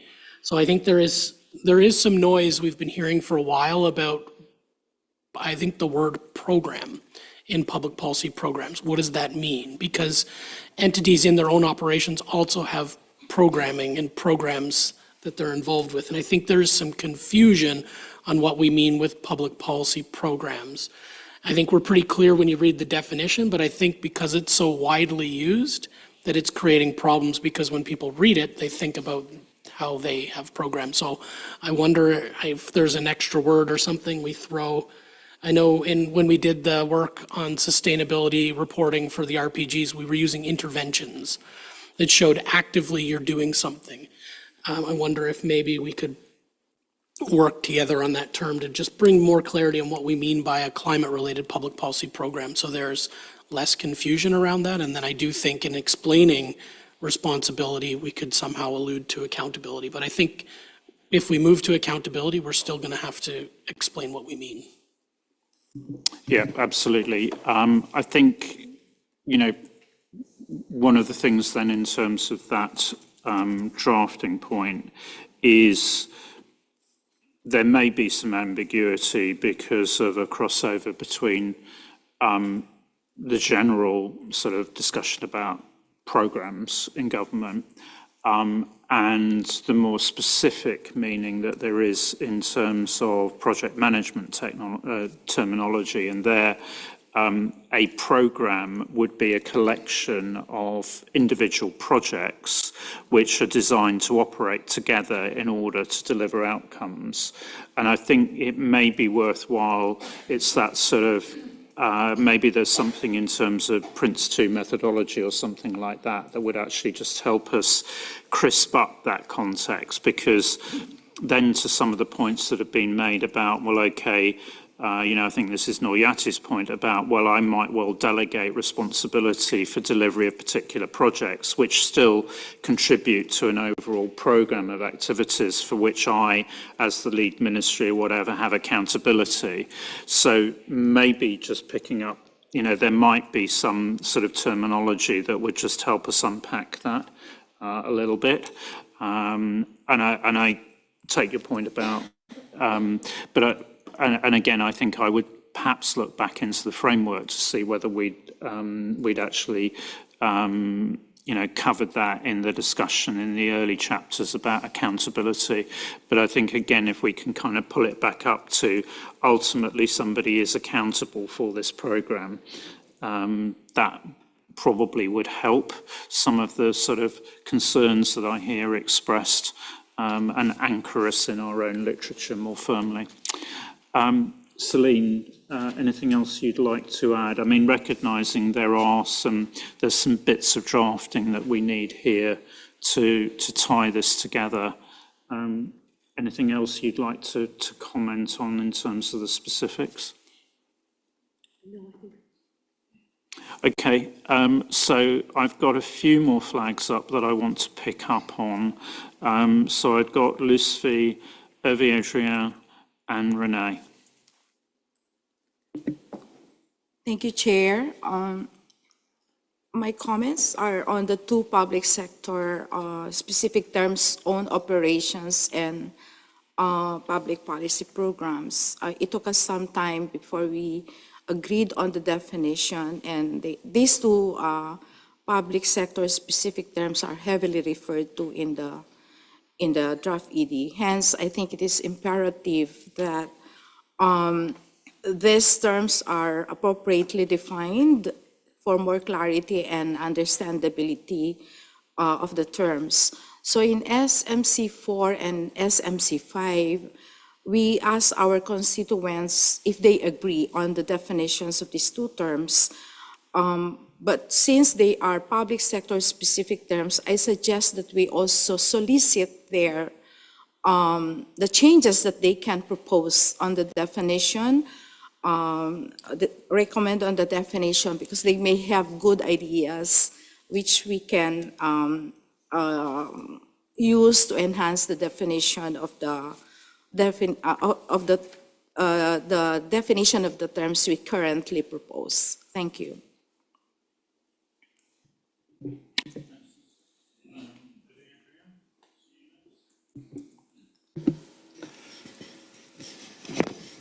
Thank you, Chair. have some discomfort that arose from my rereading through the whole of the ED. I'm perfectly comfortable with the job that's been done on own operations, etc. This is clear for me, but something arose from, very specifically, the reading of one definition, that is climate-related physical risks. And by reading this, I thought that there was the usual confusion between weather and climate. And, well, because, as everybody knows, and this is not, I mean, developed neither in the Kyoto Protocol or the Paris Agreement, but this is something that arose from discussions between, specialists and academics on weather and climate. Are weather and climates related? How are they related, if they are related? And why do I say that? Well, weather is a concept that is temporarily short-term and geographically usually local or regional. And climate is a more long-term concept, somewhat geographically global. When we require from entities to report on the climate-related risks, as physical risks, who would expect an entity to have an impact on weather? Of course, they would have an impact on climate, and this is what we are discussing. But, even if weather would have an impact on an entity's operation, but would weather have an impact on public policy set of projects? Would sets of projects of public policy have an impact on weather? I don't think so. So, in the first instance, I read the definition as it is derived from the IFRS, and I thought, okay, it's from IFRS, so it's okay, it's good. No need to read it again. But I read it again. I said, well, this is wrong. Everything that is said about weather-related physical risks, I think is wrong. So it's not because I want to introduce the controversy between weather and climate. It's because it might sound very peculiar for an entity to be requested to report on the impact of its own operations on weather. So,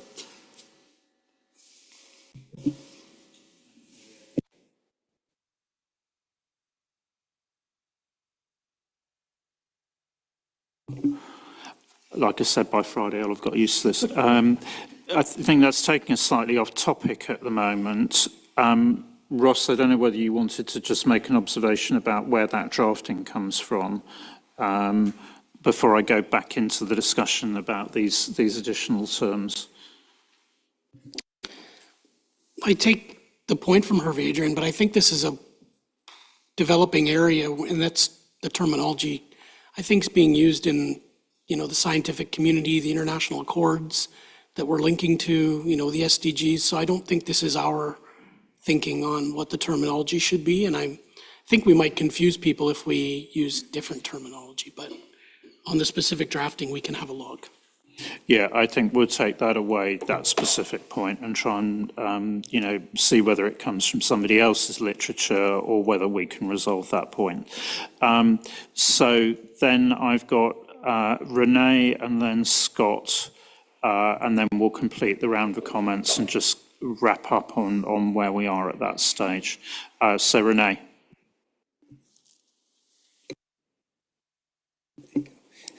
Thank you. I just want to pick up on the conversation we have on accountability and responsibility. The way I understand the outcome of our conversation is that we want to clarify the two terms, the interaction between the two, but at the end of the day, we still want an entity that is accountable and or responsible for its own part of a public policy program to be disclosing its accountability or responsibility with that program. So I just wanted to make sure, because I think there are maybe members that were suggesting, well, should it be narrowed to accountability as opposed to and responsibility? But I just want to be clear on where we landed here, that it's more of a discussion of clarifying what we meant, which originally what we meant in this paper is both. It's the accountability, but also the potential delegated responsibility, if there is a delegated responsibility. So I just wanted to clarify that. Thank you. Thanks, Renee. Yeah, I think if we can use accountability and in the same way as in the framework, then it would be fine to move to accountability. If we need responsibility in order to explain that, then I think we'll need to do that. But I think, as ever, let's see how succinct we can be, because more words don't necessarily equal clarity. So I think that's the steer for staff working with Andrew and those who've commented. Scott. Yeah, thank you. I just wanted to make a comment supporting Andrew's comment to encourage that since listening around the table, there seems to be such a diversity of opinion about what design, monitoring, and implementation means. We're never going to define it. So I think examples in each one of those buckets would help communicate, but I don't think we can define it. But you mentioned, again, I strongly encourage you, let's come up with a series under each, and that way people could argue, well, to move between the boxes, but at least we know what's in the boxes.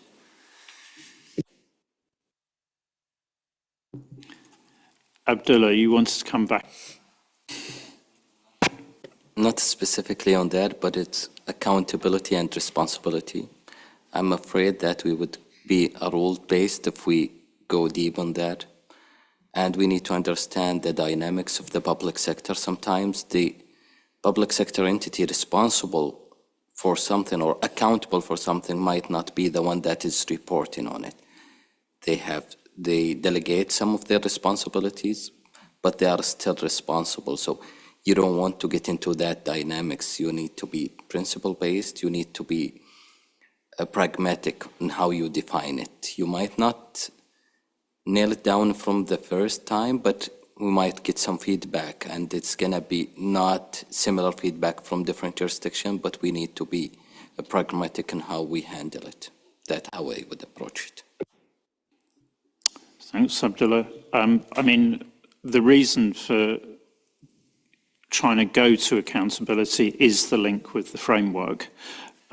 So responsibility is not the term we use. Accountability is the term that's in the framework. And I think that's where we just need to reflect on, can we use that and use it in a way that is actually, rather than introducing another term if we don't have to. So, you know, and I think at the risk of, I know we have a lot of SMCs, it may well be that we actually want to collectively ask an SMC which is around this, because as members have said, this is an important issue. But I can see Celine probably wants to come in and Andrew does. So what I want to do is just get some remaining closing comments, and then let's just agree the actions that are going to come from this in terms of, you know, basically wrapping this up, because I think the point is we do need to come to a landing which may not be totally perfect, but it needs to be good enough in order to get this out for comment. So, Celine or Andrew? Andrew, to you. Thanks. So, yeah, I think in summary, I've got three things that I think we need to have a look at. One is moving the example that's currently in the BC up to an IE and an IG and explaining what we mean by those terms. Trying to have a look in terms of accountability rather than responsibility in terms of that. And as Ross said, there may be an amendment that we need to do to the definition of a public policy program to drive that home. We'd like to, I think, leave it untouched, but just to highlight to the board that may need to happen.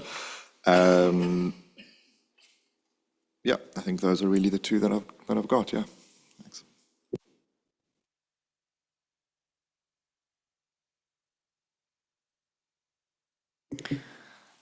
Thanks, Andrew, for some of that. So I think the next steps in terms of doing this drafting, as Ian mentioned earlier, we will take time, we'll discuss, but also in the task force time, we'd ask to sit together with those who raised the comments to make sure that we do land at a place that is agreeable. We can prepare those initial thoughts, and our first task force time would be tomorrow afternoon. So to make yourselves available, particularly on these key issues of responsibility versus accountability, to land that, because I know that we had those discussions. We debated the word responsibility versus accountability, because I know in the August check-in, it was initially proposed as responsibility and accountability, and then we kind of moved away from accountability.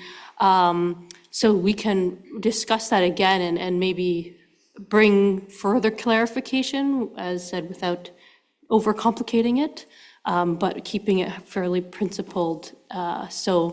So please, please make yourselves available tomorrow for further work to make sure that we do agree, because it is, as it's been said, it is a critical point for who's going to provide these disclosures.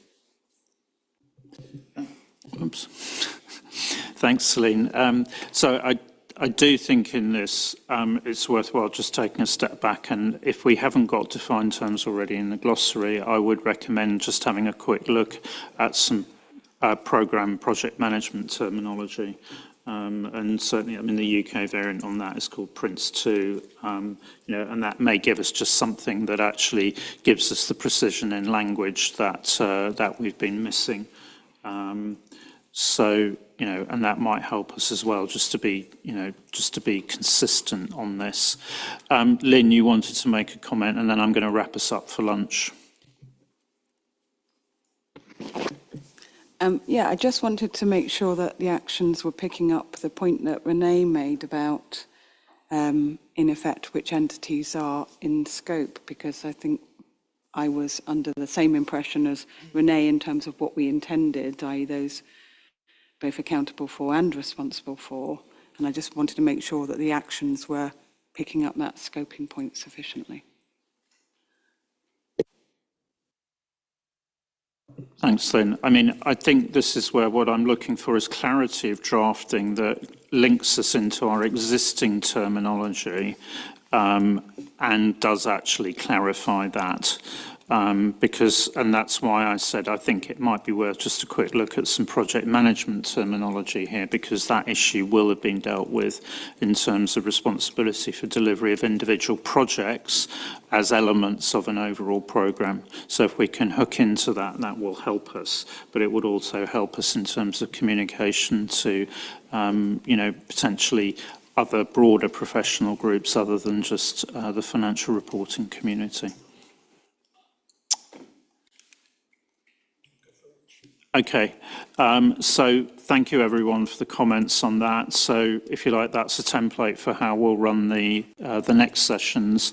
At this stage, I understand lunch is ready, which I think is outside, Leah. So if we can take a break for an hour and then come back at 1:25 Brussels time, 1:25 past the hour, whatever your local hour is. So thanks, everyone.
So, having had a good break, we move back into the second issue paper. So, Celine, over to you to introduce that. Thank you. So on agenda item 5.2.3, this is now we're turning to the other side of that graph and focusing on clarifying own operations. And some of the feedback that we got in August, was further looking at that definition of own operations. How do we better integrate it with IFRS S2? How do we consider it and making sure that that's clearly aligned and not meaning something quite different? And then also some further questions on value chain. So this illustration we saw in August, and we had brought back that, okay, own operations includes all of your activities, which could range, includes your service delivery, your any compliance, monitoring, but also those public policy related activities is part of your own operations. So that's what we saw in August. And so the areas that we really refined and took away from the August meeting and comments was around integrating the definition of own operations more closely with S2's terminologies they use around business model and value chain. And so we've brought in and updated the definitions for own operations and made some clarifications in there to make sure that we are maintaining alignment with S2, both on the own operations definition and also on the definition of value chain. So we updated that definition of value chain to remove the previous exclusion that we had. And reflecting on that, we really thought about what were we trying to exclude from value chain and why we had originally proposed that exemption. And reflecting back, we realized it was intended, or our initial intention was just to focus on the value chain from an emissions perspective, because the concept of value chain is much broader and pervasive through different areas of the FS2 and our own operations guidance. And so we proposed the clarifications to really just be around that scope 3 emissions reporting for what's included and excluded for an entity's own operations. So just to elaborate on that more, when we think about and what we had previously discussed and how we've tried to make sure it's clearer, is that when you're talking about your public policy program related emissions, you would differentiate between those that are from your own activities. So those that you, for example, from policy design, implementation, or monitoring that you are responsible for, that you perform, those are your own activities. And those would still be included in your scope 1, 2, 3 emissions. So all of those activities related to what you do would still be in own operations. Where we were just drawing the line and excluding from own operations is those activities from and emissions from other entities or individuals. So that could be, say, you're the policy setter, policy design and development. You've included your activities, but then you don't have to include the downstream, say, the policy implementers' activities and the affected other compliant entities or individuals. That stream is what we've excluded from your own operations, and that's partly because that would be captured in your climate-related public policy program disclosures, where we talk about, and you would be required to disclose about the change in emissions attributable to the public policy program. So we tried, that's where that definition and that exclusion relates to in terms of a value chain, relates to own operations consistent with IFRS S2, and then any emissions that are attributable to the program would be in your climate-related public policy program disclosures. And so that's the clarification we've tried to bring in to make that distinction clearer. And that's including our application guidance and some IGs and IEs to help illustrate that that concept as well. And I think even if in one of the IEs, we brought back that, you know, your policy design function, there's the IE that we had on disaggregating by function.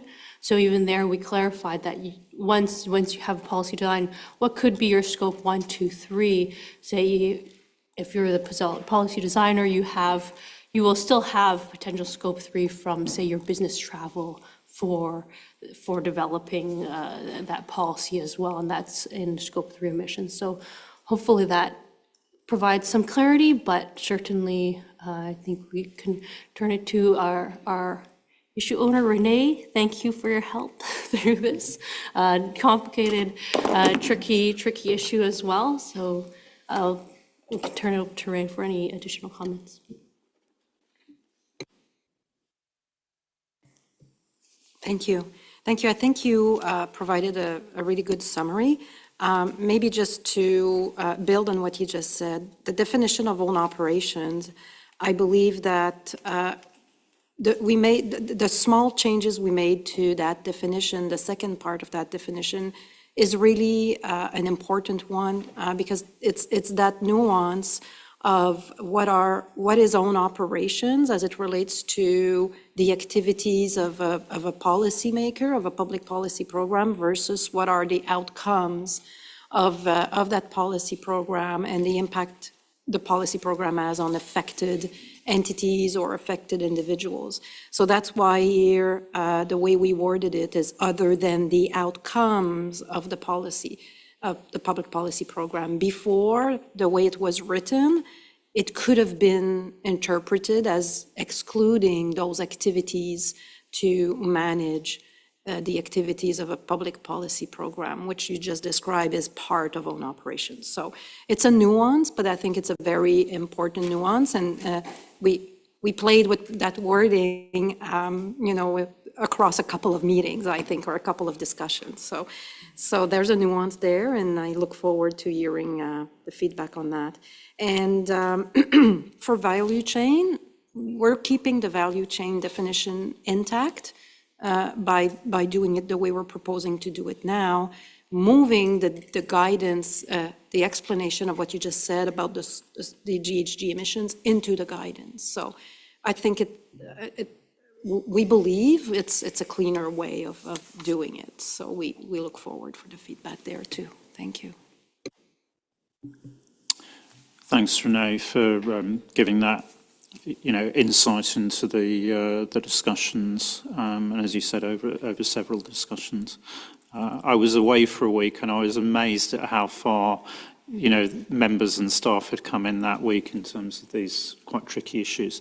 Okay, so as before, open now for comments from members, reactions to those proposed changes. And, you know, depending on the number of comments, we'll group those before coming back to Celine and Renee. So open for comments.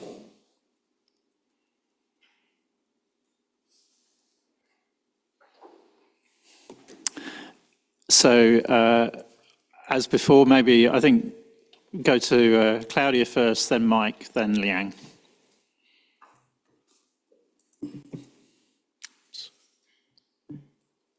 Thank you. I understand why we have modified the definition of own operations to be in line with the private sector standard. But when I'm reading now the definition, including the definition operational model, I don't know if any in the public sector understand what we are talking about. We say own operation include all of the activities in entities' operational model.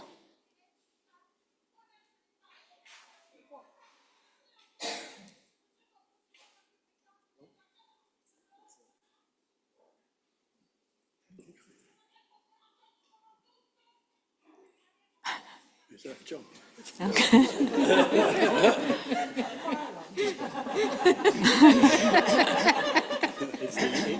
the Commission's version. It's right on, right on.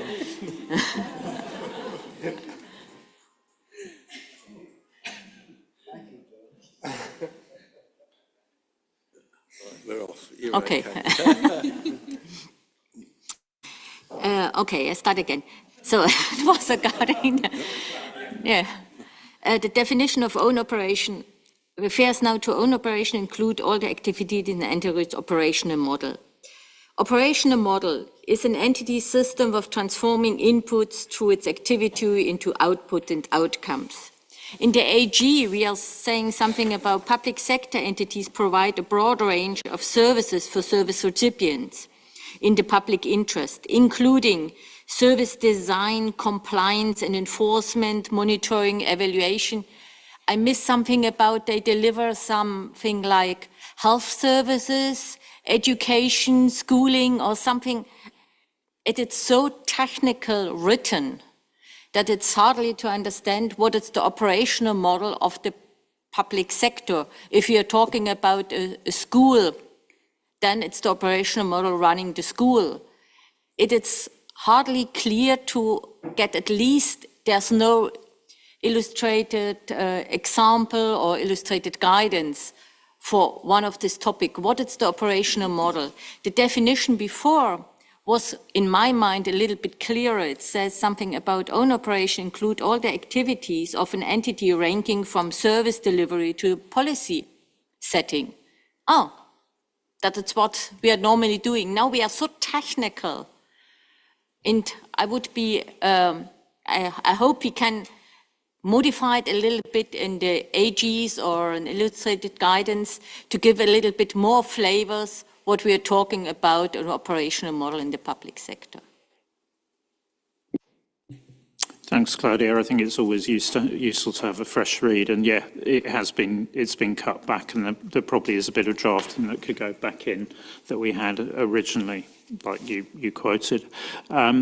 Mike, and then Liang. So thank you, Chair. To be honest, I'm really struggling with that new own operations definition, and the reason that is the second part. It's the other than the outcomes of public policy programs, because even if you take the definition of public policy programs into account, yeah, you know, for me, an outcome is also if you just comply with the policy program, yeah, and that's confusing. That this, let's say, this issue is not explained. So I propose definitely to make it more intuitive and more self-explaining, that we add on that then saying, okay, that an entity's operational model, including complying with public policy programs, that is included, but the effects stemming from, let's say, policy interventions or policy accountability is excluded, yeah, because the outcome that's too broad. I think it's not, yeah, it doesn't help to differentiate between both parts. Thank you. Thanks, Mike. So go to Liang next.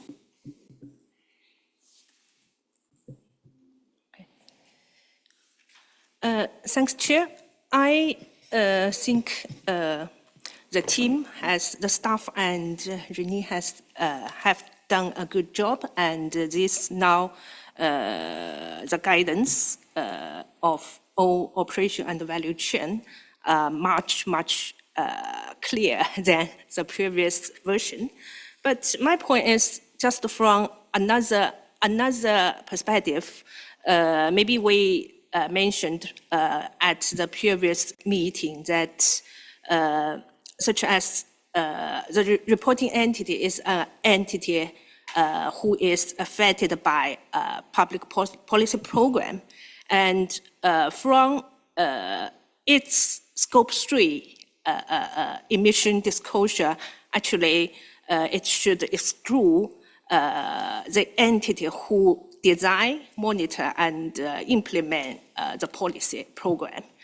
This is my understanding, and I also see in the draft BC paragraph 17.4 and IG 6 did mention in this way that you should exclude the upstream activity for the entity, for the public policy program. I think this is important, not only state clear in BC or in IG, because BC and IG has no authority. So maybe we should put something in the code text or in the IG to state clearly that the upstream upstream activity, the emission of the upstream activity should be excluded as well. Thank you.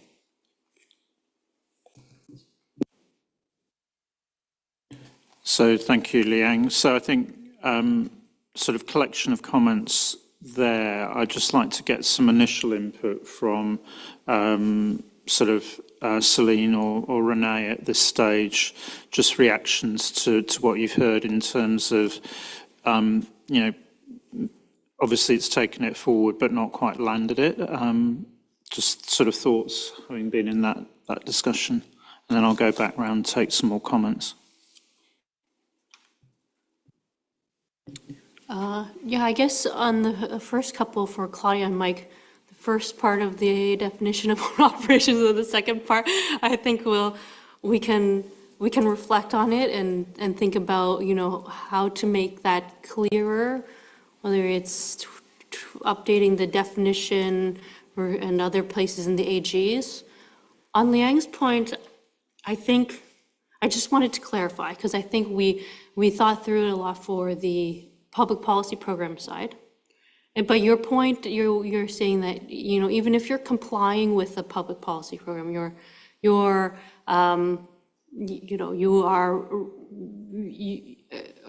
thinking if you're complying with the public policy program, you don't have to include the upstream activities. If you're not a policy implementer, policy designer, policy monitoring, in my own operations disclosures, I'm not including those activities of the other entities. That's what you're saying, right?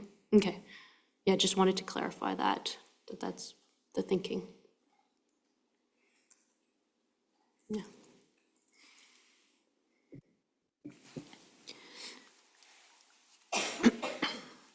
So yes, so the time we spent on updating the first part of own operations was because at the last meeting there were concerns about the original wording that was there, and the instructions were to link it more to the operational model, because we have a definition, a very extensive definition of operational model that goes through those various activities that are expected to be part of the operational model. So that's the instruction we took. And just to link it to operational model, remove the wording that was there. We can go back to it if that's the instruction of the board, but I think at the end of the day, it's two different ways of achieving a similar outcome. We just need to land on one way of doing it that is understandable by everyone for that. And for Liang's comment, I think we can work on clarifying the text with Liang. So I think you're right. That was the instruction from the board, and clearly the term, operational model is business model from S2, so we don't want to modify that. We do need a term that differentiates between own operations and public policy programs. So I think that's why we've ended up with that link. And so I think at this stage, I would suggest that we do keep both terms.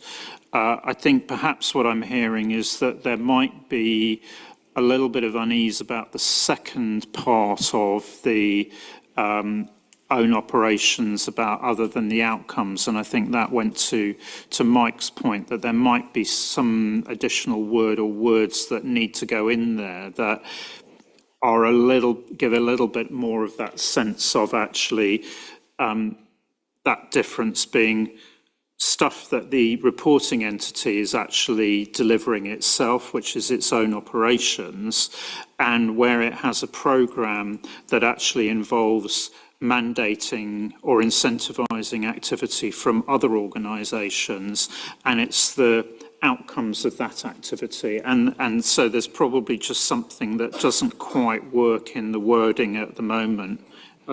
Mike's nodding on that. I think that's the sense of what I was hearing. So I would say, in taking it forward, I think that's the area just to work on, rather than rethinking the whole approach, unless we hear anything from the other interventions, which says no, we can't work in that way.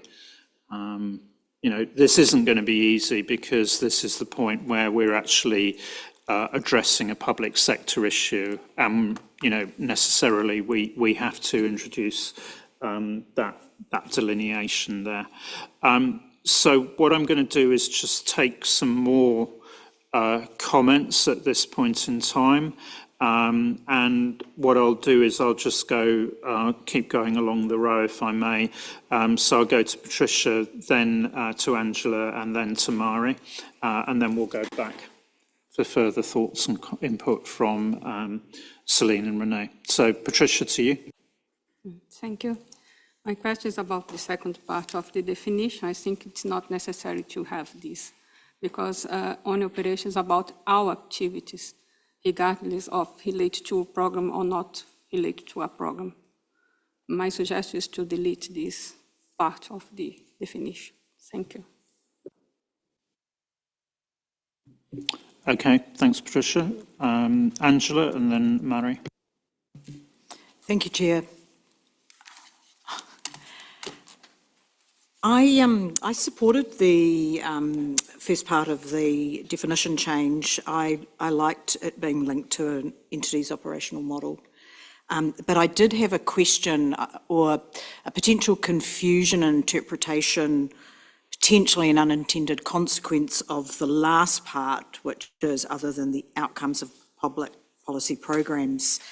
And I think it might come back to an earlier point that Ross made around how when somebody says public policy program, what do you envisage? And in a lot of jurisdictions, there may be entities that are purely operational. For example, in our jurisdiction, we have an entity that is responsible for executing the government's land transport policy program and builds roads or funds rail. So they would see themselves absolutely in own operations, but I think they would also look at the interpretation of the definition of public policy programs as it currently stands. It's quite wide. They're there under the sovereign powers. They're funded through taxes or debt from government borrowing program. The guidance in the AG's a very large list of possible public policy programs. I think they would easily say they are both own operations and executing government public policy in land transport. And I think they might then read that when they are applying S2, and particularly thinking about how do we think about or describe our value chain and the indirect emissions in our value chain. And they may see that exclusion at the end as a kind of out or an exclusion for having to think very deeply into their value chain, because the definition of own operations, and that's the scope of the required disclosures, is disclose your climate-related risks and opportunities for your own operation. They may see that last bit of this definition as an exclusion in some ways, and they may narrow their view of value chain relative to if they didn't have that exclusion. So it was a potential interpretation question an own operation entity might have, and I wondered whether that was also an unintended consequence.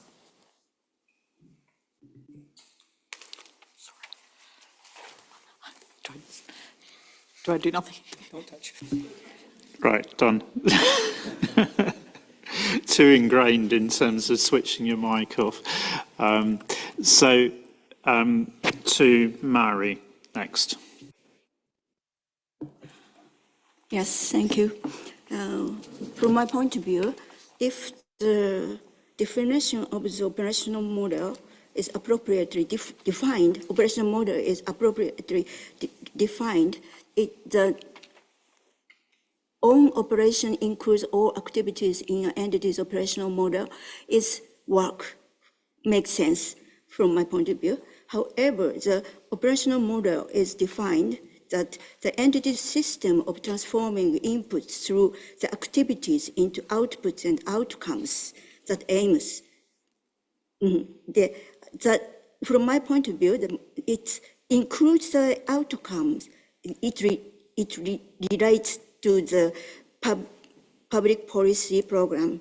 And so maybe the operation model is the entity's system of transforming inputs through its activities into outputs that leads to the outcome. From my point of view, it is appropriate. And my confusion is also in the paragraph 20, it mentioned about the particular operational models. And so maybe the definition of the operation model is so broad, from my point of view, in broader sense, a broader system in transforming inputs into outputs. And so the particular operational model means there's so many operational models in the public entities. So it's my confusion. And so it should be refined. Thank you. Thank you, Mary. Celine or Renee, back to you.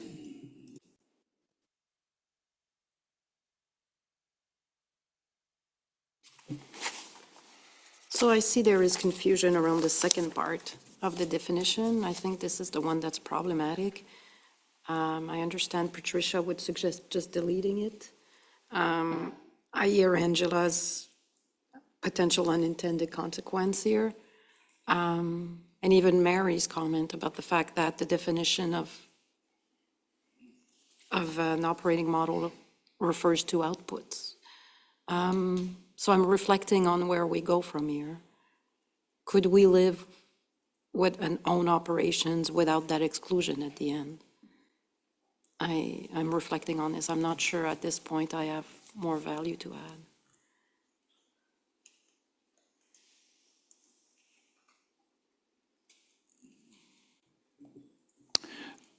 I think the tricky thing here is that, and I think, it's very clear that it's the end of the definition, as you said, Renee, on own operations that's causing the problem, in that what that's intended to do is to capture the effects of other entities' operations in discharging delivering the program. And I think there's also, and as you say, then you've got outputs and outcomes then in the operational model definition. And that obviously ties you into the sort of integrated reporting type of approach to thinking about how an entity operates. And similarly, I think it also ties into RPG3 as well. What I'm wondering is there may be a need to, because I was also looking at the definition of public policy programs alongside that and thinking, actually, is there something in that which actually causes a problem? Now, I've rambled a bit there. Renee, you put your flag up. So back to you.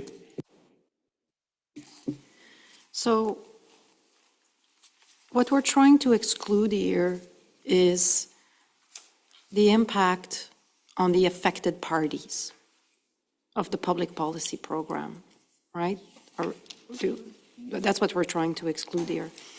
So we brought in the affected parties only in our visual in BC 46 right now. And that was another point I was reflecting on, is we haven't articulated affected parties or the impact on affected parties. So I think maybe here, I mean, at risk of even overcomplicating the definition, but I think that's what we're trying. It's the outcome on affected parties that we're trying to exclude, not any outcome as a result of the reporting entity itself in its own value chain. So I don't know if that's helpful in trying to articulate this more in the guidance or as part of the definition. I think we have struggled with this other than for some time. And I think from the comments and as even Mike is suggesting, elaborating what does it include, what does it exclude, it feels it needs more than a few words at the end of a definition. I don't know if I put this out, I propose, as Patricia said, if we take it out of the definition and just explain it clearly in the AGs along with where we talk about an entity's own operations and elaborate all this that we're talking about to capture it in a couple paragraphs. That might be clearer than having something up front that starts the confusion around this. And perhaps that's one way forward. I think we initially wanted to have something up front to do that differentiation between these two sort of buckets, but it seems to create more confusion with just other than something, but that's not quite enough. So I know that there's some reactions to that, but is that? I'm not sure it's that easy, because fundamentally there's a fundamental difference in the guidance here, and you need to go down one fork or you need to go down the other fork, and therefore I think you have to be able to sort of define which is one, and you're in there and you're not in the other. It's like, in the past we've had exchange, non-exchange. And non-exchange sort of covers a range of things, but it very clearly is, I'm either there or I'm there. And we have two sets of application guidance. So I don't think we can get away without a definition. Just because it's challenging us doesn't mean that we don't actually need it now. And I think it's really, to Patricia's point, can you take the reference to public policy programs out of own operations? Well, I don't think you can, because what that's actually saying is, if I'm not in own operation, if I'm not in public policy programs, then I'm in own operations. and own operations effectively is the residual for the reporting entity. So I think there is perhaps a need to just have a look at public policy programs definition, recognising these are two definitions which are ours. We're not tied by the IPSASB here, so we have the option as to how we describe both of these, but we need a definition of public policy programs that works, and then I think how you take it out, then this is back to Mike's point, that there is something missing at the moment in that, other than the outcomes of public policy programs, and it may be, it may be some reference to other entities there, because actually effectively this is about, it's what happens as a result of what they do in supporting the delivery of the programme.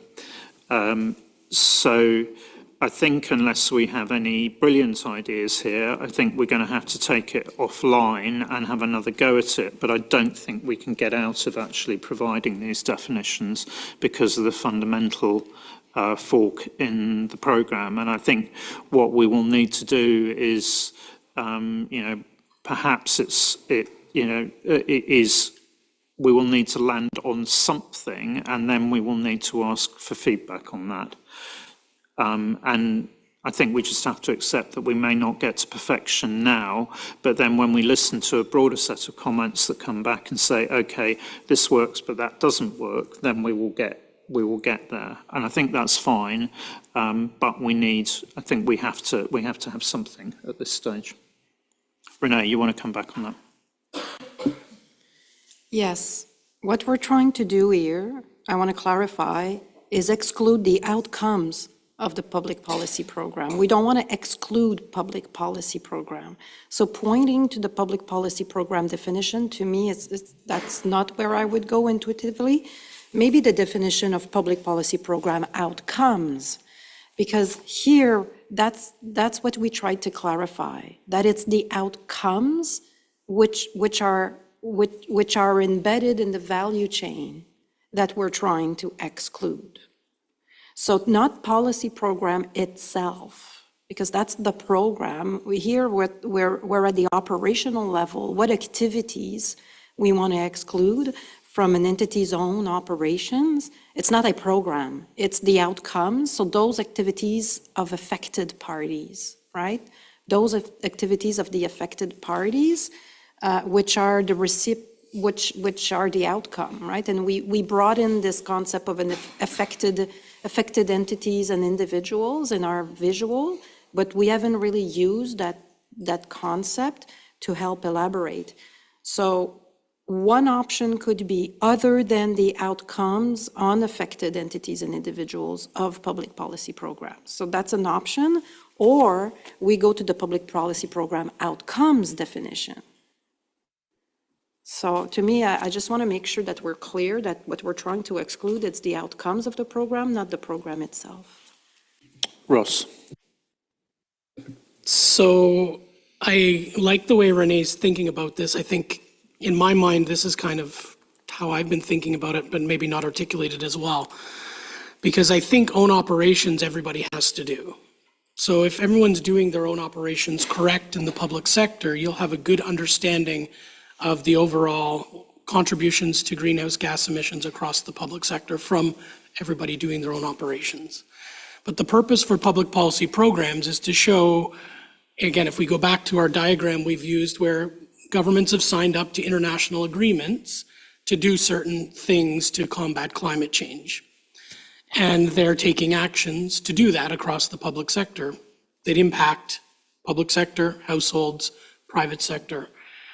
And we want reporting on those at that level so you can make decisions on whether, from an accountability perspective, those programs and decisions are resulting in the outcomes you want. So you're reporting for there. But own operations, in my view, is where you capture the emissions for the public sector.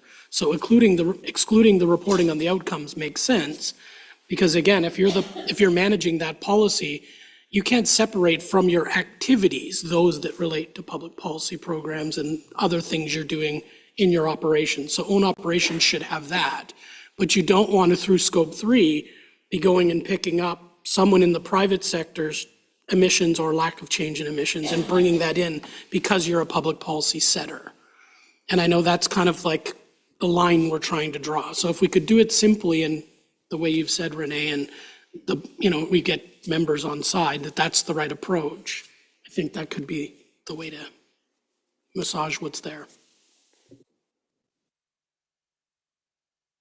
I mean, I think we're not going to be able to wordsmith this and get to the answer here. But the other thing that does occur to me listening to what we've got, the interventions that we've had, is actually, at the moment, the public policy programmes definition probably is somewhat unclear, because it says any type or set of interventions taken or mandated by a public sector entity exercising. And actually, the public policy programme is any type or set of interventions taken as a result of a public sector entity exercising its sovereign powers.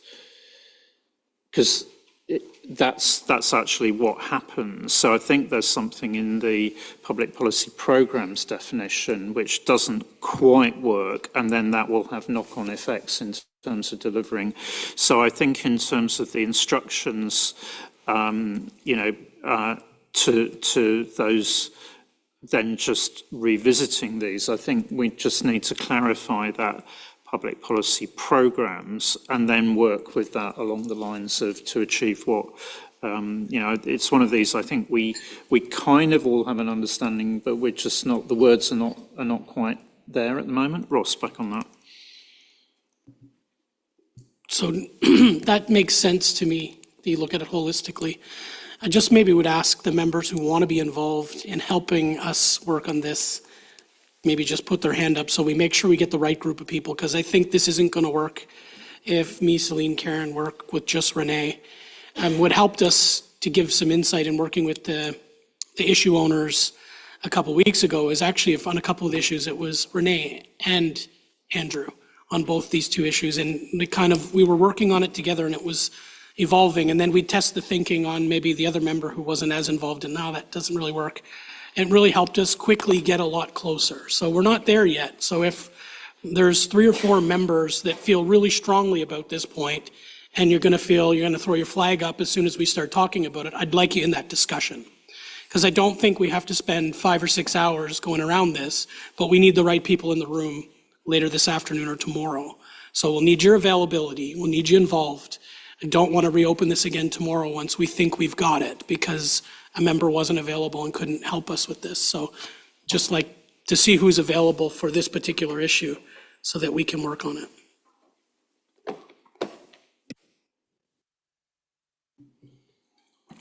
So I see, Mike, you want to be involved. Andrew and Patricia. Okay, I think that's good. That's probably about the right number that we need. Okay. Thanks for that. And I think, probably as the rest of the board, if we agree that if that group can come to a landing on this, then we will respect what they've done and ask the appropriate questions, I think is probably the way forward on that. Is that okay with the other board members? Okay, that's good. Thank you for that. Okay, and I should say, I don't think this is any criticism of the work and the thinking that's gone into this. I think it's just a reflection of this is tricky, but we do need to get it right. So thank you for the work thus far, and let's push it over the line. Okay, so I think then take us on to the third issue.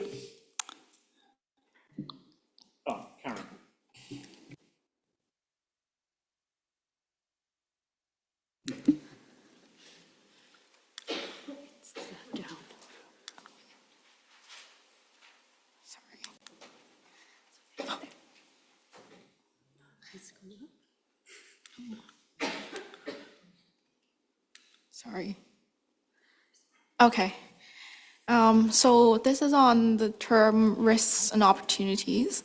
And in June and July, the check-in meetings that we had, we got a lot of comments on the use of the term risks and opportunities for public policy programs, particularly because this was a defined term. So climate-related risks and climate-related opportunities are aligned with S2, but then they focus on the entity itself. However, the discussion was that risks and opportunities for public policy programs should be a lot broader and are not limited to the entity itself, unlike the definition in S2. So we were deliberating on what are the options we had, and we worked with Scott, who is the issue owner on this issue. And we initially we proposed using the term risks and opportunities to the achievement of climate-related outcomes. But then after multiple discussions, we found that it would also potentially create confusion because the term risks and opportunities was still there, which was the origination of the issue. And so another point that we got a lot of comments on were risks and opportunities faced by other entities and or individuals, because it's challenging for the entity itself to disclose how other entities or individuals is facing risks because of its public policy programs. And so it's challenging for the entity to collect information and report on this. And so to align with primary users' information needs, we think that these disclosure requirements should align with our outcomes-based approach and should address the factors that impede the success of these public policy programs in achieving their intended outcomes. So essentially, what is stopping your public policy program from achieving what it wants to achieve? So our recommendations are to refer to these factors as the potential challenges in achieving the intended outcomes. But then there are also consequential structural and content changes in the disclosure requirements and the application guidance, particularly in strategy and also in outcomes management, risk and outcome management.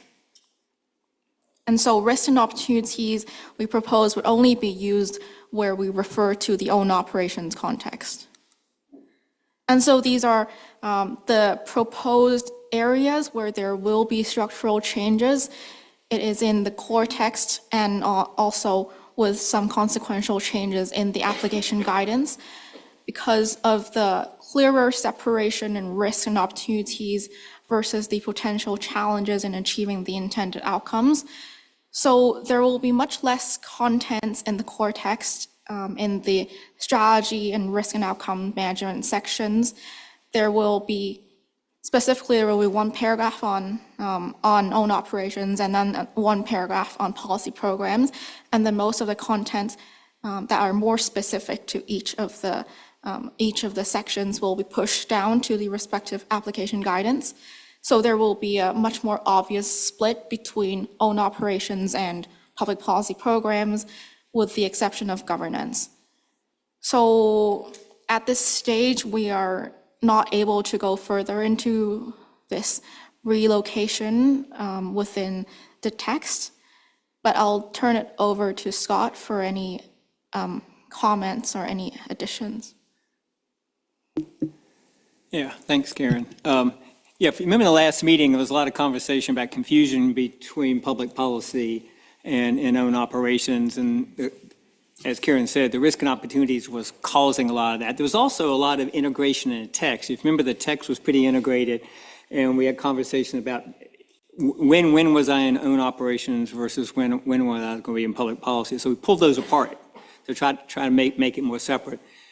The other item that Karen didn't also mention is the reporting burden felt heavy for the public on the public policy side, and we actually had requirements in there that I don't think the entity could have gotten. I don't think they could have physically gotten a lot of the information that we actually told them to go get, because it wasn't in their control. They couldn't go get it. So we took all that out. Okay, so what I would say, this is a lot lighter version, which I think since we are kind of going, I'll use the Star Trek analogy, we're going someplace no one's ever gone before in this area. I think it's a lighter hand is better than a heavy hand. And I think that's what we've achieved here with a lighter hand. Because the other thing the Sustainability Reference Group told us is people all over the place. Okay, so we need to use this to get them to come in together and start reporting so we can see what is really out there. So this gets us into the game. It isn't a destination, but it gets us in the game to start the conversation so we can see where this is going. So that's our intent in putting this together. So. Thanks, Celine and Scott, for that introduction to the proposals. So I'll now open up for comments from board members in terms of what has come out of that piece of work in terms of the recommended changes.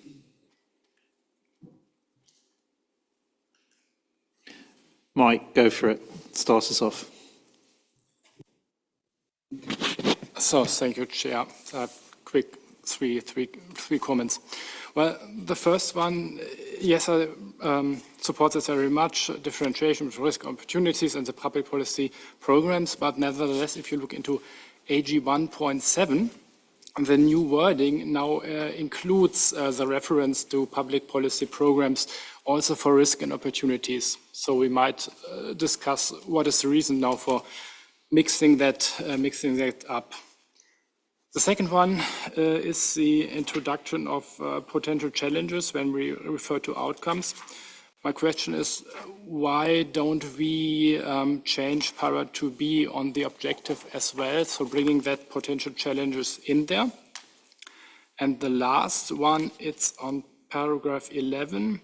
There was an addition, namely the ABC DE, that's all on strategy, but nevertheless, if you look into ABC D&E, some of that points, they, to my mind, really don't refer to strategy. That's more, sometimes it's more like an observation, and therefore I would stick to the old heading of that different numbers under paragraph 11. Thank you. Thanks, Mike. So go to Patricia next. Thank you. My thoughts about this proposal is that program is so important for an entity that has responsibility for a program, and consequently is part of the risk management. Normally, when an entity presents risks about something, you think about the risk related to that object. I think it's not necessary to change, because the structure of the DEG is disclose about governance, strategy, risk management, and metrics and targets. And the program is part of the risk management of an entity, if there is risk management in an entity. It's my comment, my first comment. And I think the kind of information is different because the object is different. Then need more better articulation in the text. For example, it's not possible to say that entity should disclose about climate-related risks and opportunities, because in this case, the program has another kind of risks and opportunities. And I'm not sure that the change is the better way to solve, because I think challenge is so, I think it's not so connect with the how to manage a program. Maybe to change for factors to affect, but factors that affect a program is risks and opportunities. I'm not sure about this. Thanks, Patricia. Lynn, and then I'll go back to Scott and Celine.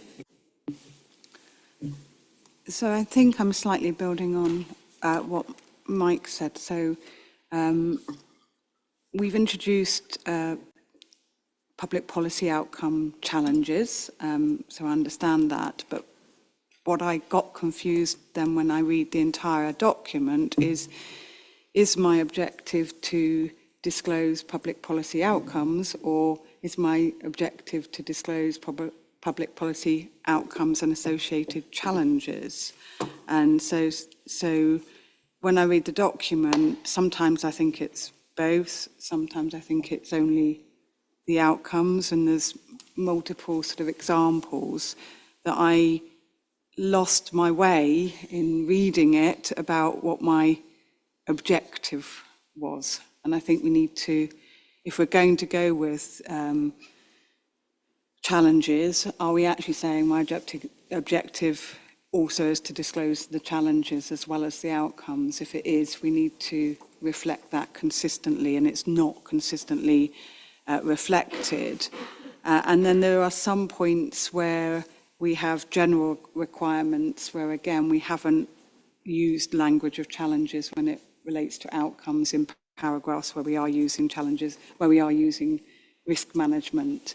Do we mean risk management of my policy program, or do I mean managing the challenges of my policy program? So I'm not against using it, I'm not against the terminology, but we are not consistent in how we have dealt with it in the current drafting. Thanks, Lynn. Scott, do you want? Yeah. Lynn, I'll respond to you. We meant both. Okay, so I think your question's well taken, but we definitely want to have outcome reporting on how the policy is doing, but we also thought there should be some disclosure about what are the challenges so people can have some flavor for why is this a challenge? Is this a short-term thing or a long-term thing? And so we thought there needed to be color around basically describing the results of the outcome. So that's a fair comment. We can definitely items there. And I think your other comment about trying to be clear about is the risk management around the policy versus the outcome. Yeah, I think all those things can be touched in there. Okay. Okay. So I think, Lynn was asking for that clarity, and I think you've, responded on that. I just want to go back to Patricia's point, because I think she's saying she's not content with challenges. Just perhaps, just like to sort of bottom that one.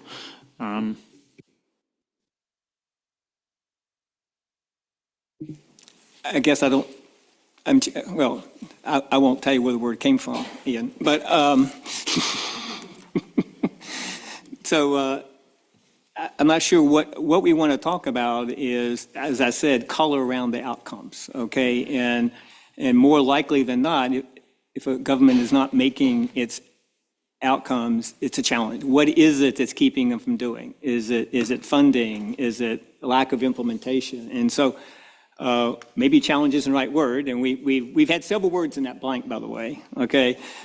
We had barriers in there at one time. We've had impediments, challenges. We're open to any words, but there is definitely, in most cases, as we know, public sector entities are probably not going to meet their outcomes. And so there should be an expectation, there's some reporting of that out. So that's what we were trying to get to.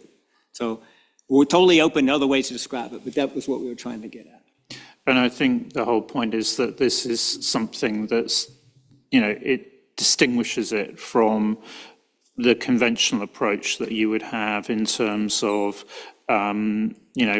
an entity managing its own operations through the conventional model in terms of governance strategy, risks and opportunities and metrics. So it's trying to be clear that this is different.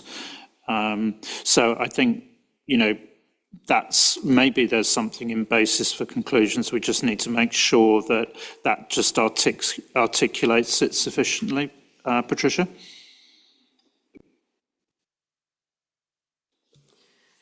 In the drafting, some part of the draft challenges is factors that can affect.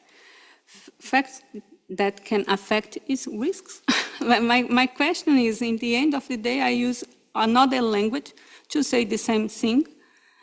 But the main question here is about the way that I analyze the risks, the perspective that I analyze the risks for own operations, because on operations, I analyze the climate risks and opportunities related to own operations that can affect the fiscal sustainability. This is clearly established in this paper. I think the question here is to clearly establish the kind of risk and opportunity I need to analyze, or I need to identify and manage in relation to the program. It's not, in my view, it's not an issue related to the word. This is related to the clearly define the scope of the risk management about the programs. I agree with the main programs is sometimes is about the financing, sometimes it's about the implementation, coordination.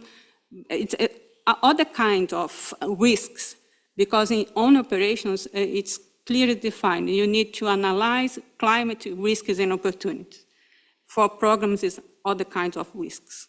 I think it is the main question here. It's not about the wording. Thank you. Thanks, Patricia. Scott? Yeah, sometimes I'm slow on the uptake, but I think I now understand. So it's really, what I think I heard you say was that the risk management process should have considered the barriers or challenges, okay? And therefore, it could be part of the risk management process we're talking about, okay? Don't disagree with that. So the real question is, the outcome of that, I mean, as they're designing the programs, they should be talking about those type of items. So there can be a direct connection between the risk management process we're talking about and where they actually ended up. So we need to probably think about the wording. Now I got the issue. I think we talk about that. I mean, it strikes me in terms of just, addressing the point, therefore, actually, there's something which may be some finessing of what's in the, AG2 in the area. There's probably also something in terms of basis for conclusions just being absolutely crisp on what we've done and why. And I think the additional explanation you've provided should probably help us in terms of providing that descriptor. Adrian. Thank you, Chair. Maybe I will sound like inappropriately obstinate, but maybe it's time for me to reiterate my comments on the subtle difference between weather and climate with regards to risks. I will not, fully reiterate the comments I made, but I would like to add that reporting on the impacts of a weather-related event on fiscal sustainability is not new. And what I see is that entities or preparers might believe that this new standard creates a new obligation, whereas no, it's not. I mean, it's been many, many decades, or years, that reporting on a weather-related event was required. So definitely, and again, hearing the discussion, I would really anticipate, well, we might have to delete the weather-related risks compared to the long-term climate-related patterns that have impact on the fiscal sustainability. In addition, sorry to say that not all commentators believe that climate and weather are linked to the same problem and belong to a common problem. Sorry, the mechanical question here is actually just where the drafting has come from, and we've already got the action to just tighten up on that. But I think then, if I make the presumption that for a moment that we have got some drafting which has come over from S2, then I think the basis of conclusions is probably the right place just to address some of the colour that you've just provided. And that would be my suggestion, that we pick it up there.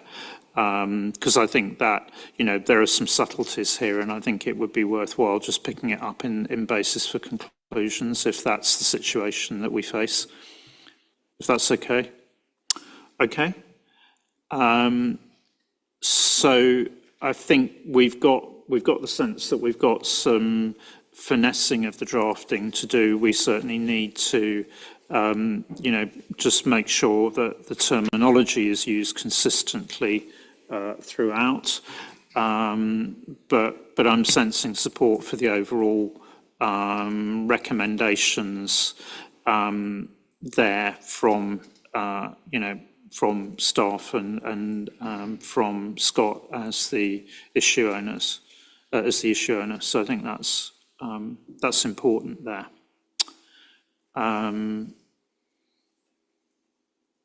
Any other comments?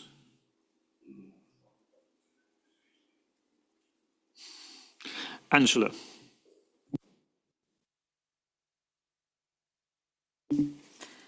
Thank you, Chair.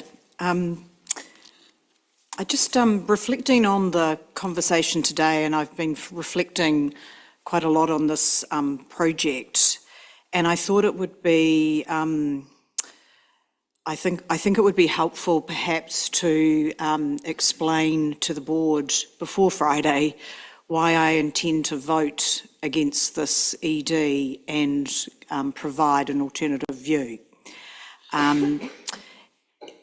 In doing that, I firstly want to just note what I agree with, and I agree with so much of the ED in terms of the general direction. And I absolutely agree that public entities should be making disclosures on an aligned S1, S2.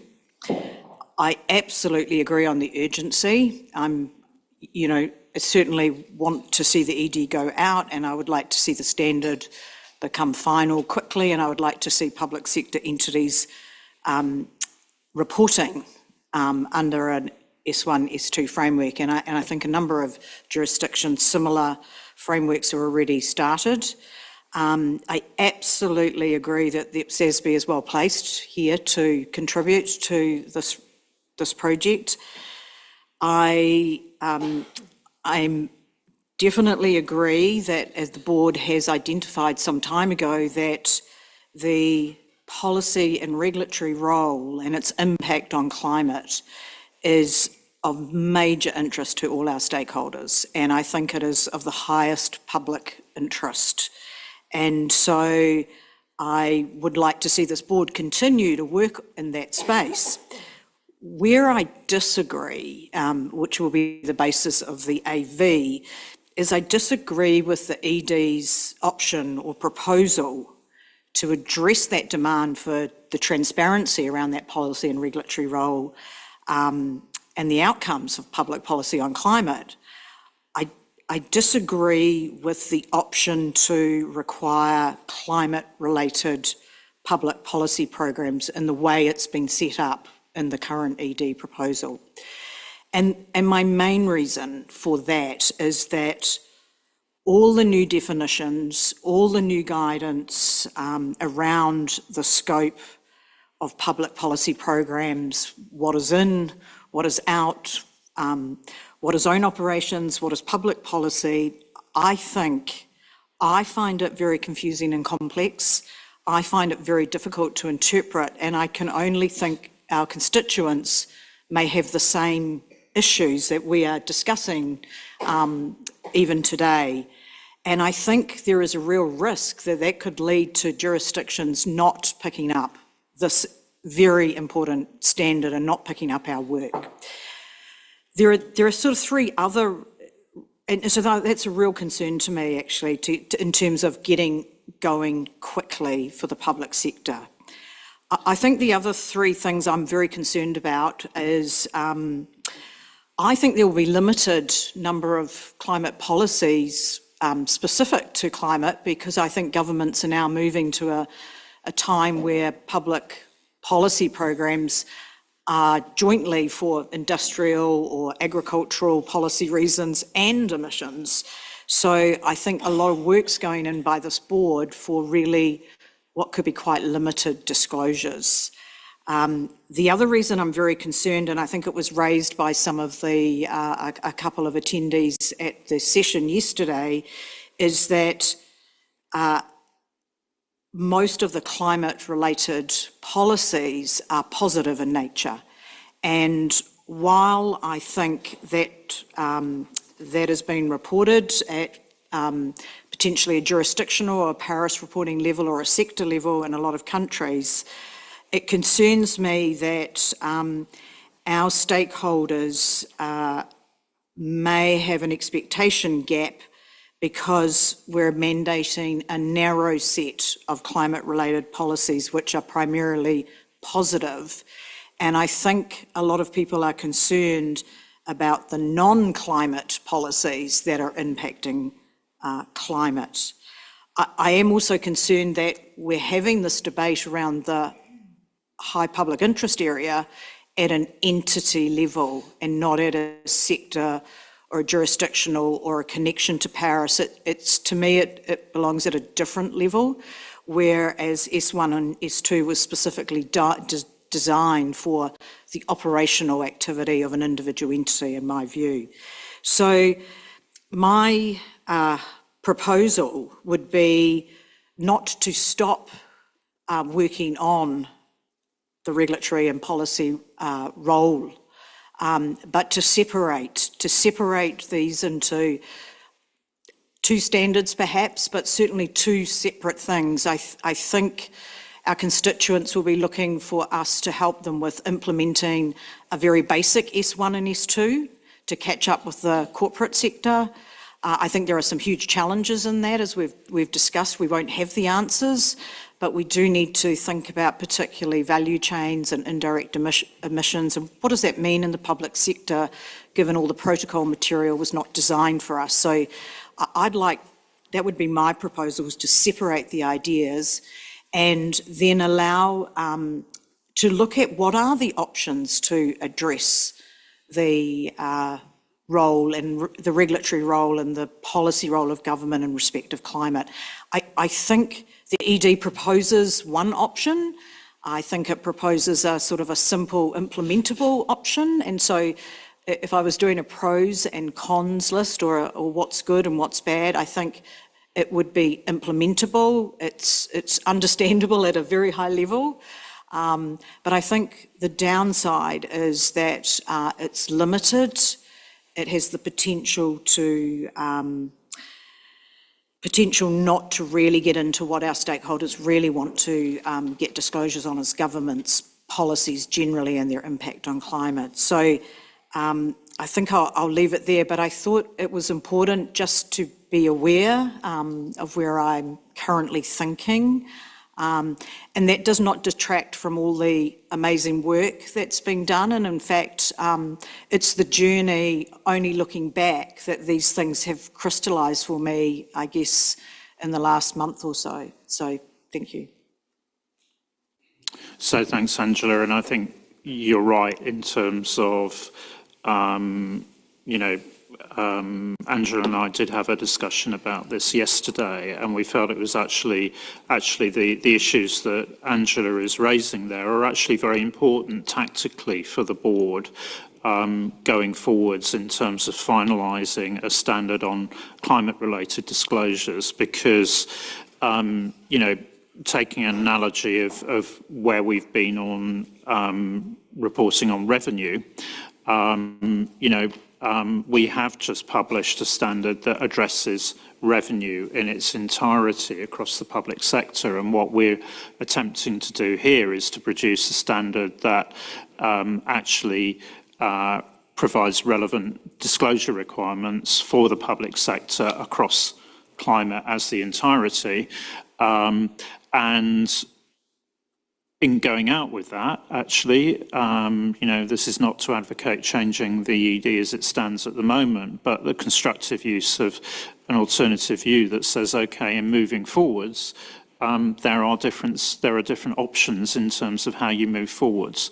Not that we shouldn't eventually provide the guidance, but how best do we do that? And the answer to that probably depends, would depend very much on what we get back by way of feedback. So I think that's why, Angela, we're looking at that in terms of this is a good way of actually exposing that debate and giving us the feedback we need from our constituents in terms of direction, way forward, going forwards. And it's not that this is risk-free, because if you look at our experience around revenue, basically it took us about 20 years, more than 20 years actually, probably 25 years from when we first set our standards, IPSAS 9 and 11, on exchange revenue. We then had to set a separate standard on non-exchange revenue.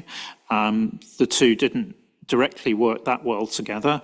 And then we had to go through the whole process all over again. So, that's where the kind of direction, how fast, areas of emphasis, the fact that, urgent action is necessary, all of those are relevant factors. And we as a board will have to take a view on that. So I think this is handled in the constructive way that Angela is proposing there, actually should not only get us feedback on the text that we provide going out, but should also actually help us get some directional feedback on, okay, where do we put our priorities going forwards? So I think, thank you, Angela, for sharing your views and for being clear about, if you like, where you disagree, and also where you agree. And I think it's very important, those areas of agreement that you outlined. And I don't think having an alternative view in any way diminishes the work that we've actually done. Rather, what it's saying is, look, this is a big challenge, and the public sector has some of the same challenges, but it also has its own challenges and greater challenges than the private sector does. And to constituents, we've looked at this. These are our conclusions. Now, give us your views both on what we've said and also on the way forward. So I think, thank you, Angela. I think it's very useful just in terms of context to understand that's where you're likely to come from. So I think that's useful in terms of navigating us forward. I think I'd also like to just get some sense as well on the other new area that we've got. And this sort of sits alongside actually what Angela's just actually said, because in getting feedback from our constituents, clearly we need their feedback on actually what's there by way of text, that our thinking, our analysis of the issues, which is in basis for conclusions. And we also need to point them to the areas where we are soliciting feedback, and that is through the SMCs. So in thinking about what Angela says in her alternative view, we may well want to sharpen up some of the text that's in the document that just covers those decisions that we've actually, if you like, we've taken in moving forward. I would at this stage like to just actually open up for comments on the specific matters for comment, because this is the first time that you've actually had the opportunity to see those, and really to sort of think in terms of, the tactics that we take on this, because there are a lot there, but also equally, given what we've been talking about today, have we hit the right sorts of areas? So I might just pass over to staff just to add any further introduction, and then I'd like to open up for comments. Okay, I'll just give a brief overview of the proposed SMCs, and then we'll open up for comments. So we have proposed 24 SMCs across 7 topics. These are SMCs these are questions that we've received. Most of them are topics that we've received a lot of questions on, and also from some of our past instructions from the past meetings. And that's why we ended up having this list of SMCs. And there are 7 topics on the conceptual framework, how we're drawing from the IPSASB conceptual framework, on the overall scope and approach, how we're defining own operations and public policy programs, and then more on the pillars of the core text, so strategy for public policy programs, and then metrics and how we're adapting, making adaptations to S2 for own operations, and then proposing the new metrics for climate-related public policy programs, and also some other SMCs, which are on timing and location of reporting for climate-related public policy programs, which were some of the major issues, major questions that we got when some of the staff were we're talking to external stakeholders, and then also a question on the proposed transitional relief for own operations and climate-related public policy programs. So I'll stop here, and then we'll get some comments on the proposed SMCs. Thank you, Karen. I think, it shows we've got a lot of ground to cover here. And I think inevitably there will be quite a lot of SMCs. But anyway, start up for comments. Adrian, you're okay. So I go to Scott first. Thank you. So I'm going to kind of tie back to the paper we just talked about. SMC 5 is what I'd like to talk about, is that right now the way it's worded, particularly since we've based the own operations a lot on S1 and S2, I think we ought to be more clearer in this SMC to highlight that we really didn't base, this isn't as much aligned with S1, S2, to make sure our constituents are happy that we sort of went our own way. I don't think it's clear by this, they didn't really tease that out as much as it should, that we went, as the diagram shows, we filled in the blank here. So I think we ought to be very clear in asking that question, that they're aware of what we did.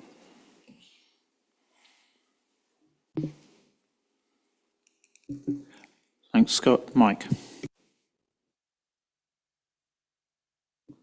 So thank you, Chair. Starting with two comments. The first one is about SMC 8, that very, let's say, prominent one, which is important for the public sector specific exposure draft. And I think we should ensure that we make it, let's say, from the first glance clear what we want to have here commented. And therefore, I propose that no change in terms of content, but I think it would better refer to the definition of public policy programs already in the SMC.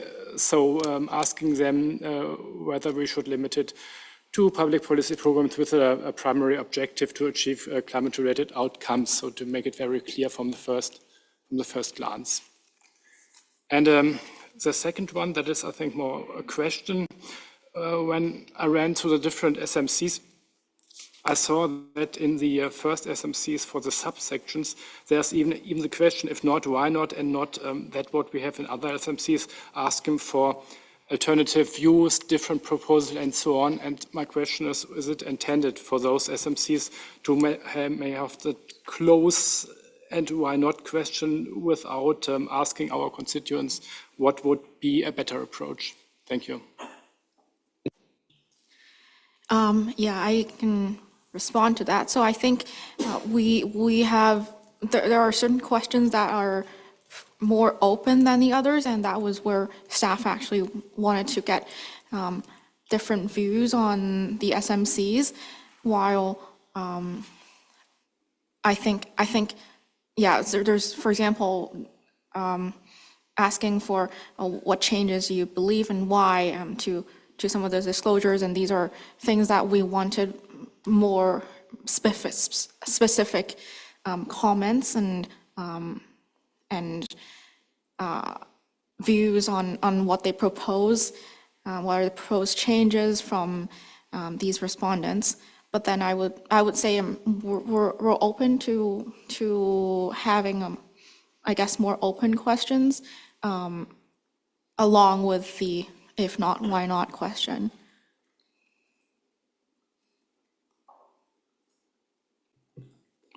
Okay, does that help, Mike? Yeah, okay. So it's, just a flexing according to the nature of the area. So Liang and then Kamira.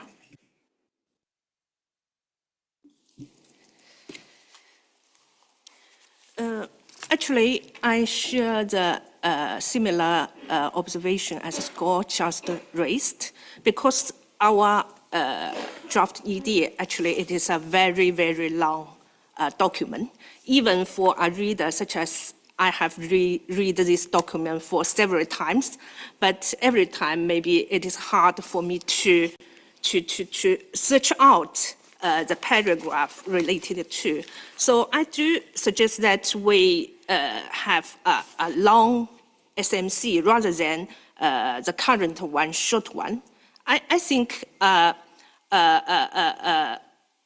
a good SMC is, firstly, you should state how the ED say, such as in paragraph blah, blah, that we state that, such as we divided into own operation and public policy program.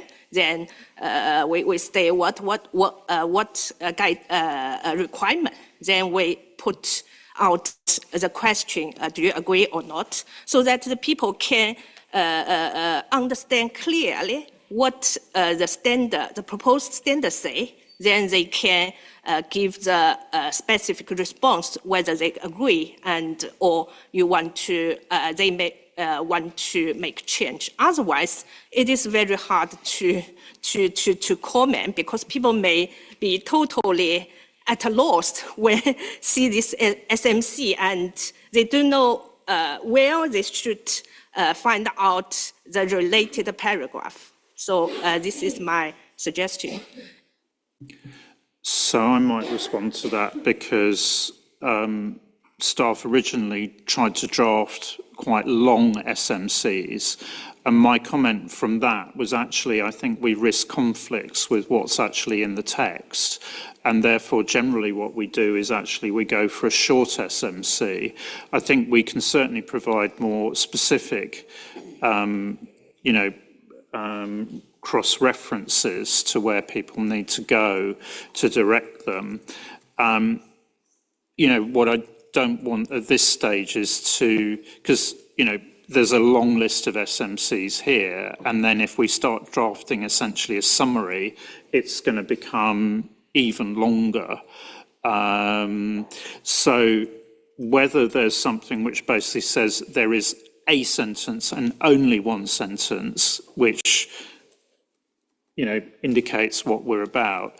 I think if we go longer than that, then you get this ping pong going on between what does the SMC say in summary and then what is actually said in the text. And that's something that just is in nobody's interest from a point of view of clarity, just deliverability from a staff point of view and so on. So I think maybe there's something which is add one sentence, but I would not go longer than that for that reason that otherwise you get conflicts. And I don't think that helps either. That can create its own confusion. So if we're okay with that, I think we need to leave it to staff to just work out what the happy medium is on that. But I don't think very fulsome SMCs is going to help anybody. Liang?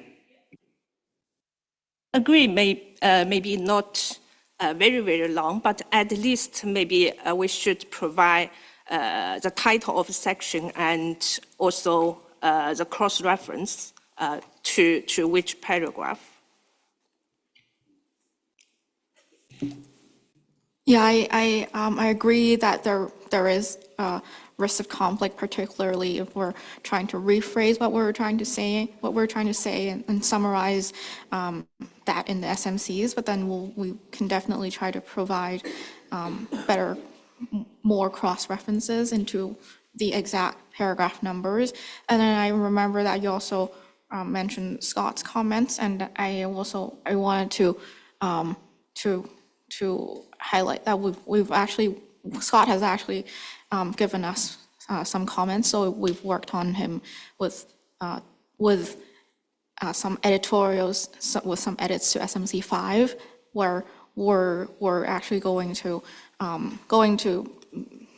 specifically say that, ask for how these disclosure requirements that are not primarily based on S1 and S2, and do you agree with this approach? So we're going to be more specific on SMC 5.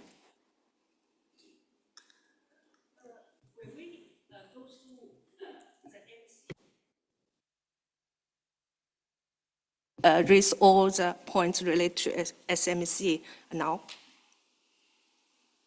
I was hoping that we could pick this up on an exception basis at this stage, so I didn't want to do drafting. What I wanted to do was actually get comments from members in terms of, have we got the right SMCs here?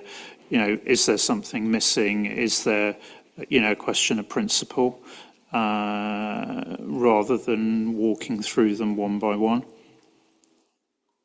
So is there another point you want to raise then? Oh, yeah. maybe I have some comments related to some specific SMC. One is to SMC 3. Actually, I think here we write it in a simple, but people may not have too much idea or say if they are not so familiar about IFRS 1 or S2. I think before that, when we produced our project brief, actually we say we will include risk and opportunities and impact for the disclosure. But now actually we only, for the own operation, we only include risk and opportunity. So my suggestion is maybe we could, in this SMC3, just follow the sentence we write here, just to say, such as, for instance, that we only require to disclose risk and opportunity of the entity's own operation. To make it clear, now it is only the risk and opportunity. We exclude impact here. This is one point I would like to make. And another one is about, let me see, about SMC 7 and SMC 8. I just listened to the observation of Angela. Actually, I also share some concern that because now our public policy program will only say the definition of climate-related public policy will only for those with a primary objective to achieve climate-related outcome. I understand Angela's concern, and there may be some opportunity that the entity will cherry picking only disclose those with positive impact, because actually each government, when they produce some policy, if they say the objective to achieve climate-related outcome, normally it will only with the positive impact. So I think maybe it is needed for us to state in this SMC that now the definition in the ED is the climate-related public policy program. We only limited it to a primary, limited to those with a primary objective to achieve climate-related outcome. So people can give their response and the comment whether they agree about this. Leanne, can I just respond? I think you picked up on a couple of quite important areas there. So the impacts one is a very big issue. That is also a big issue. And I think we can't, again, this comes to, we can't write a summary in the SMCs. I think we can be clear in the basis for conclusions and make sure that we cross-reference appropriately from the SMCs to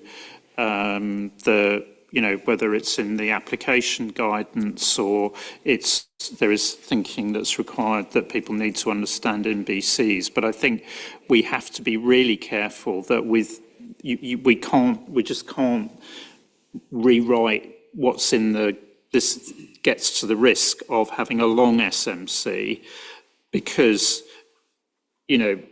so I think we've just got to be very selective. And in a sense, if I read SMC 8, if it's appropriately referenced, actually we've said that they're only required for climate-related public policy programs. So providing the reasoning is actually explained elsewhere, and we put the right cross-references in, then I think you get there. But you know, there's a real risk so you lose the nuance of the thinking. That's okay. So there is a balance to be struck here. I accept that, but I think we've just got to be quite terse in what's in there.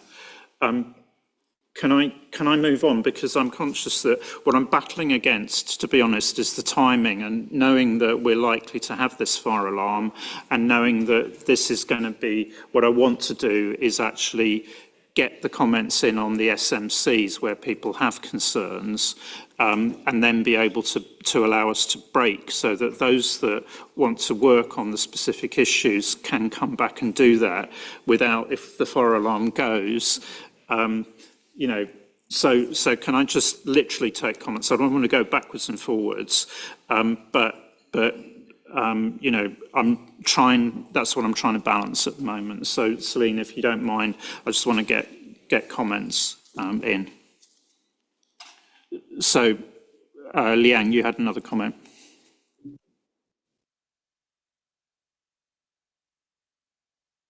Okay, thanks. Andrew, then Camilla, then Lucy. Thanks. So Ian, I have sent, I think, 10 bullet points through to Celine on the SMCs. I won't go through all of those. But I think the overall theme that flows through those is, I think we've got too many SMCs, and I think we've got a risk that constituents are not going to pick this up and necessarily answer every single one.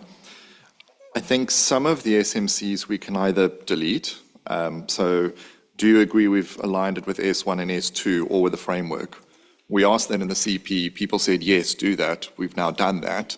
Why are we asking again if you agree with that? They've told us that. So I think we just need to be careful in terms of asking those sorts of ones and perhaps rephrasing them or grouping them together and saying, this is what we've done. Are there any implementation issues that you see with now what's currently drafted in here? So sort of the downstream impact thereof. And I think that allows us to reduce a couple of them. What I think we can do with some of the others is, again, group them into these are the public sector specific adaptations we've done to S2, or these are the, you know, public policy program implications. I think it just makes it easier for people to see it, and we can condense the SMCs into probably about 30% less than what I think we have at the moment. So I'll leave it at that. Celine's got the detail, but that's sort of the flavor of the comments. Okay, thanks, Andrew. Ross, you want to come in on that? Yeah, I think I agree with Andrew.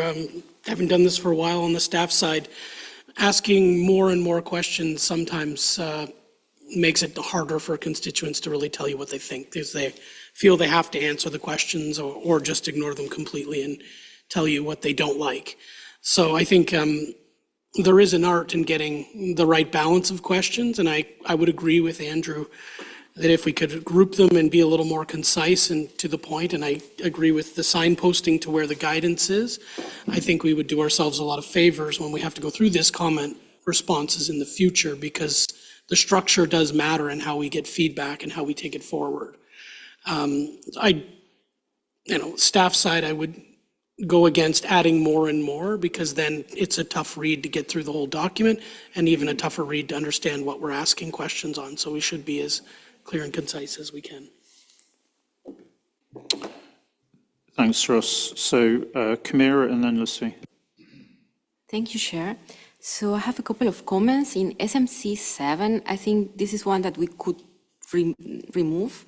I don't think it could be a trap for us, because we are asking too much, like if our definition or the term that we are proposing on public policy program outcomes captures the impacts in the environment, people, it's too much. I think it's unnecessary, that one.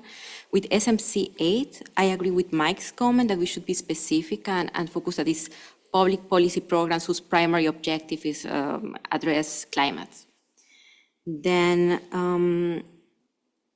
in SMC 12, when we are asking about the climate-related scenario analysis, I would personally write it in a positive way. I do think that the scenario analysis disclosures is much more relevant at the policy level than at an entity level or operations level. So I would prefer to have it written in a positive way. And finally, in SMC 16, it's just to double check the writing because it's very difficult to understand from the question what we are asking there. And my last comment is on SMC 18, the term when we are asking about the estimated change. So after going through the paper, I think that we most of the time refer to the expected outcome, the expected change in greenhouse gas emissions and so, or are we asking about the actual change but not estimated? I think we should revise their term, either expected or actual, so to be more clear on that. Thanks. Thanks, Camilla, and thank you for helping us with the ones that we could think about losing. Lucy. Thank you, Chair. I agree with the comments of other board members.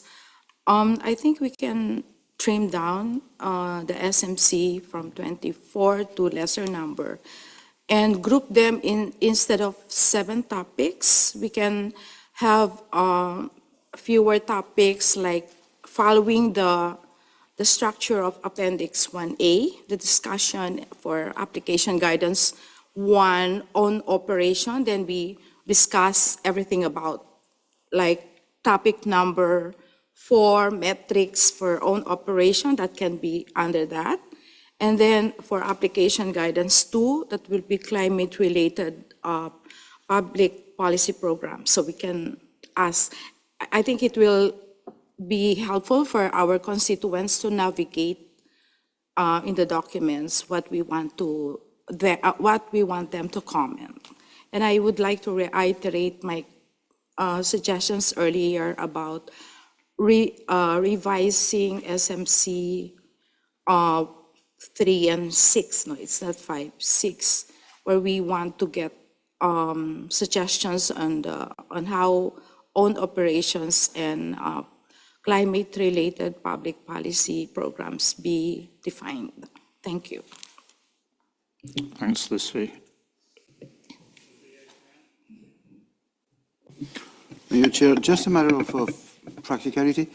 I agree with Andrew that maybe we could trim down the number of SMCs, but in a way, not all constituents are not required to answer each and every SMC. What we need to know is the concerns they have with our concerns expressed in the SMCs. And they are, of course, also invited to provide any other comments that are outside of the list of SMCs.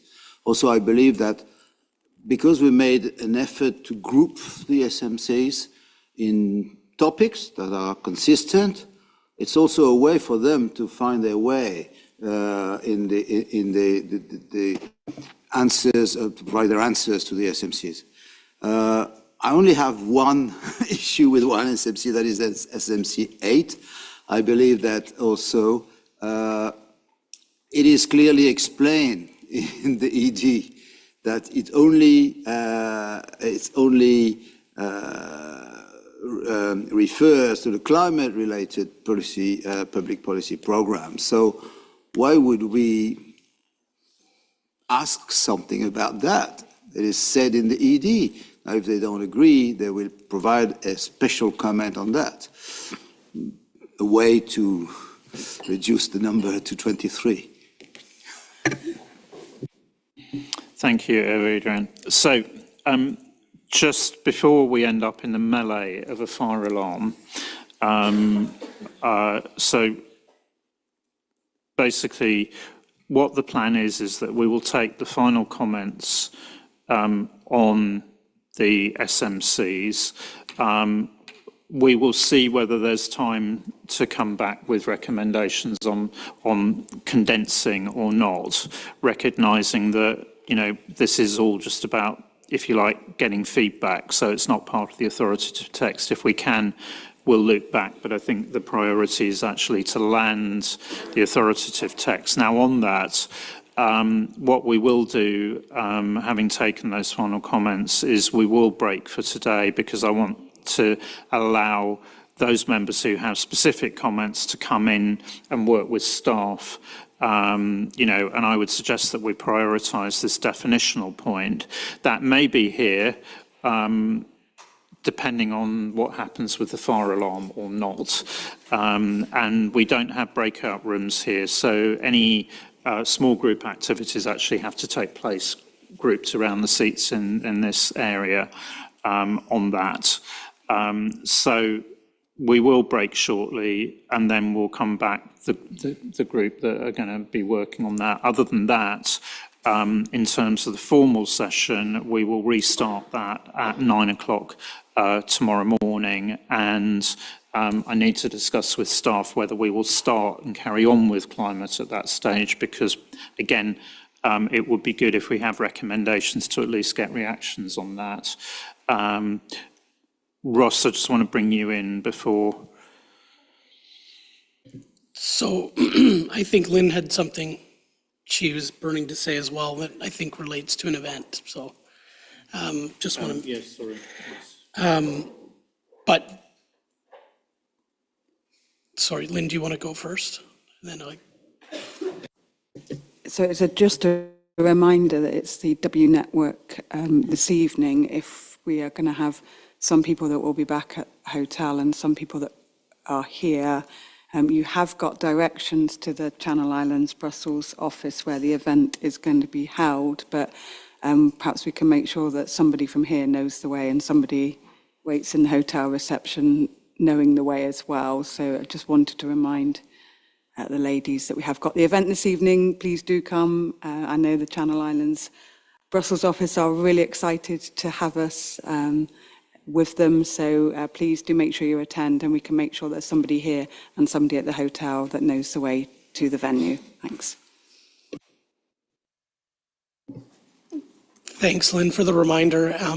So what I would propose that after the break, if we haven't had the fire alarm, we deal with the first two issues we talked today in a small group, and I think that was the issue owners, Andrew and Renee's issues, because they're related. And maybe we use the small group of, I think there were 4 or 5 members, and anyone else who really wants to be involved in that discussion. We come back in the room, we find a part of the room, we work away on it. If there's a fire alarm, I suggest we take our things and just go back to the hotel, and that small group does the work there and see how far we get. We do have time on the agenda tomorrow again on natural resources, so I would propose we get ready to bring back a few drafting summaries that we can put up on a slide for those sessions, and again, we can start to work through it again. Okay, apologies, it's slightly ad hoc. I'm trying to keep the process going and deal with the externalities. Renee, to you, and then back to Liang. Yes, thank you.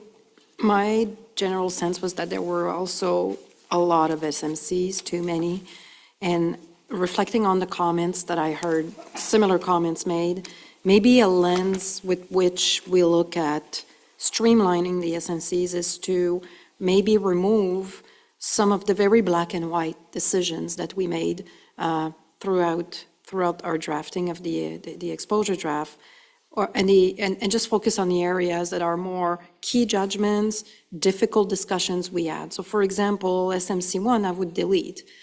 To Andrew's point, we said that in a consultation paper that we would do that, and we had support. So everything where we already had support, for example. Another one is SMC 13. Do you agree with aligning with the greenhouse gas protocol? Well, that's pretty basic, and I even think we gave guidance. It's the greenhouse gas or other methods. So we left it really open, and I don't know what else we would be seeking. So that's an example of an area of the standard that I don't think it's high judgment here. So I would suggest that's the lens we look through it, like black and white, just remove it. Thank you. Okay, thanks, Renee. And I think probably also this is where the one that I would add is probably the Adrian's suggestion that then there is a sort of catch-all question at the end, which then allows anybody to bring up anything else, and that's probably the way to sort of think about it. That, you know, we, as you say, we focus on the judgment areas, but then we have a catch-all at the end that, you know, maybe that's obvious, but it's probably worthwhile allowing people space for that option. Liang, back to you. Sorry, it's me again. I just go through my write-up and to see that I have some other points related to SMC that I should raise. The first one is related to the metrics. I think here we may maybe we need to give another one for comment. Now, actually, for own operation, that we only require those metrics, just like private sector. But actually, I'm not sure for public sector whether there are some other metrics we should entity should made for climate-related disclosure. So maybe it is good for us to ask whether you think any other metrics is important for public sector. This is an open question, just to see any entity or any jurisdiction. Maybe they have more experience to discuss about public sector climate-related disclosure. And another one, I agree that we may have too many SMC, and maybe we can just go through all of them and to see whether we should delete something. But at the end of the SMC, maybe it is worthwhile for us to give how to say this? I mean that maybe we can say, do you have any other comment? If you have, maybe you can provide, so that in this way we can see people. Maybe they have some comment that we have not considered, or we thought it's not important, but people may think it is important to include, or such as that. Thank you. Thanks, Liang. Abdullah, to you. Thank you, Chair. And it's not a comment rather than a suggestion. Some of the SMC, we could take them through the round tables that we are planning for them. So just segregate them and get feedback. Yeah, I mean, what we try and do is actually, where we have SMCs, is actually use those as the structure for the questions that we ask using Slido in the round tables. And in a sense, actually, that's not a bad lens to really work out, is this something where we would actually want to have a discussion with roundtable constituents? Ross? Yeah, we do try and do that. I think it's particularly challenging on this project to do that when you have multiple SMCs, pages of SMCs, because to ask the SMC, you have to be able to explain what you're asking about. And we're normally doing in a condensed format of a couple hours. So I don't think there's any roundtable we'll be able to hold where we can go through the content in enough detail to go through 13, 14, 15 SMCs and have useful feedback that'd be informed by the constituents. Because the other thing we do find from roundtables is even when the document's available, having all constituents having read an exposure draft in detail to sit down and start firing things at you in terms of informed feedback is, a challenge. Just getting people to make time is even difficult. So I think you have to have the questions at the right level, and you have to support those questions with an introduction of the topic that brings out the issues, so they can actually tell you, yeah, I agree, or I don't agree, or you need to think about this. So this is going to be a particular challenge with this, but we help ourselves if we get the SMCs at a little higher level.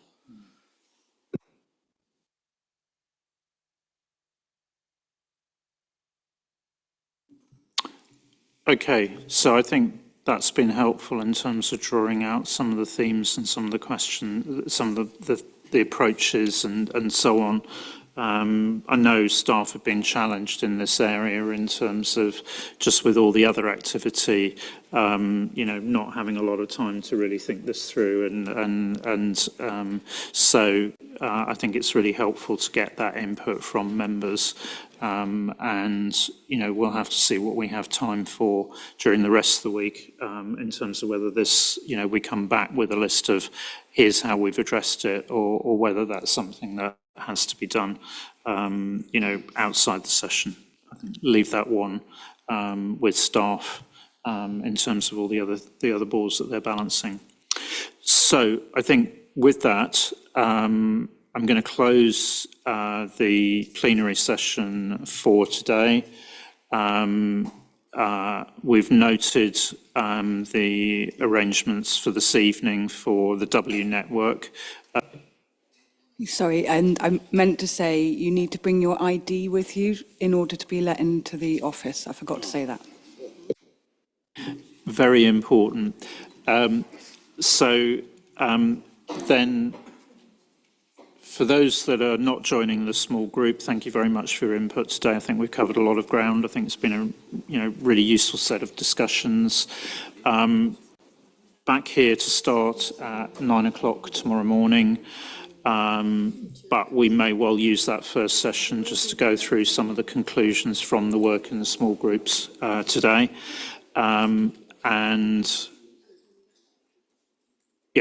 So thank you for those that are going to input small group discussions, and see you all tomorrow morning. And there is tea and coffee outside, whether you're staying or not. Thanks, everyone.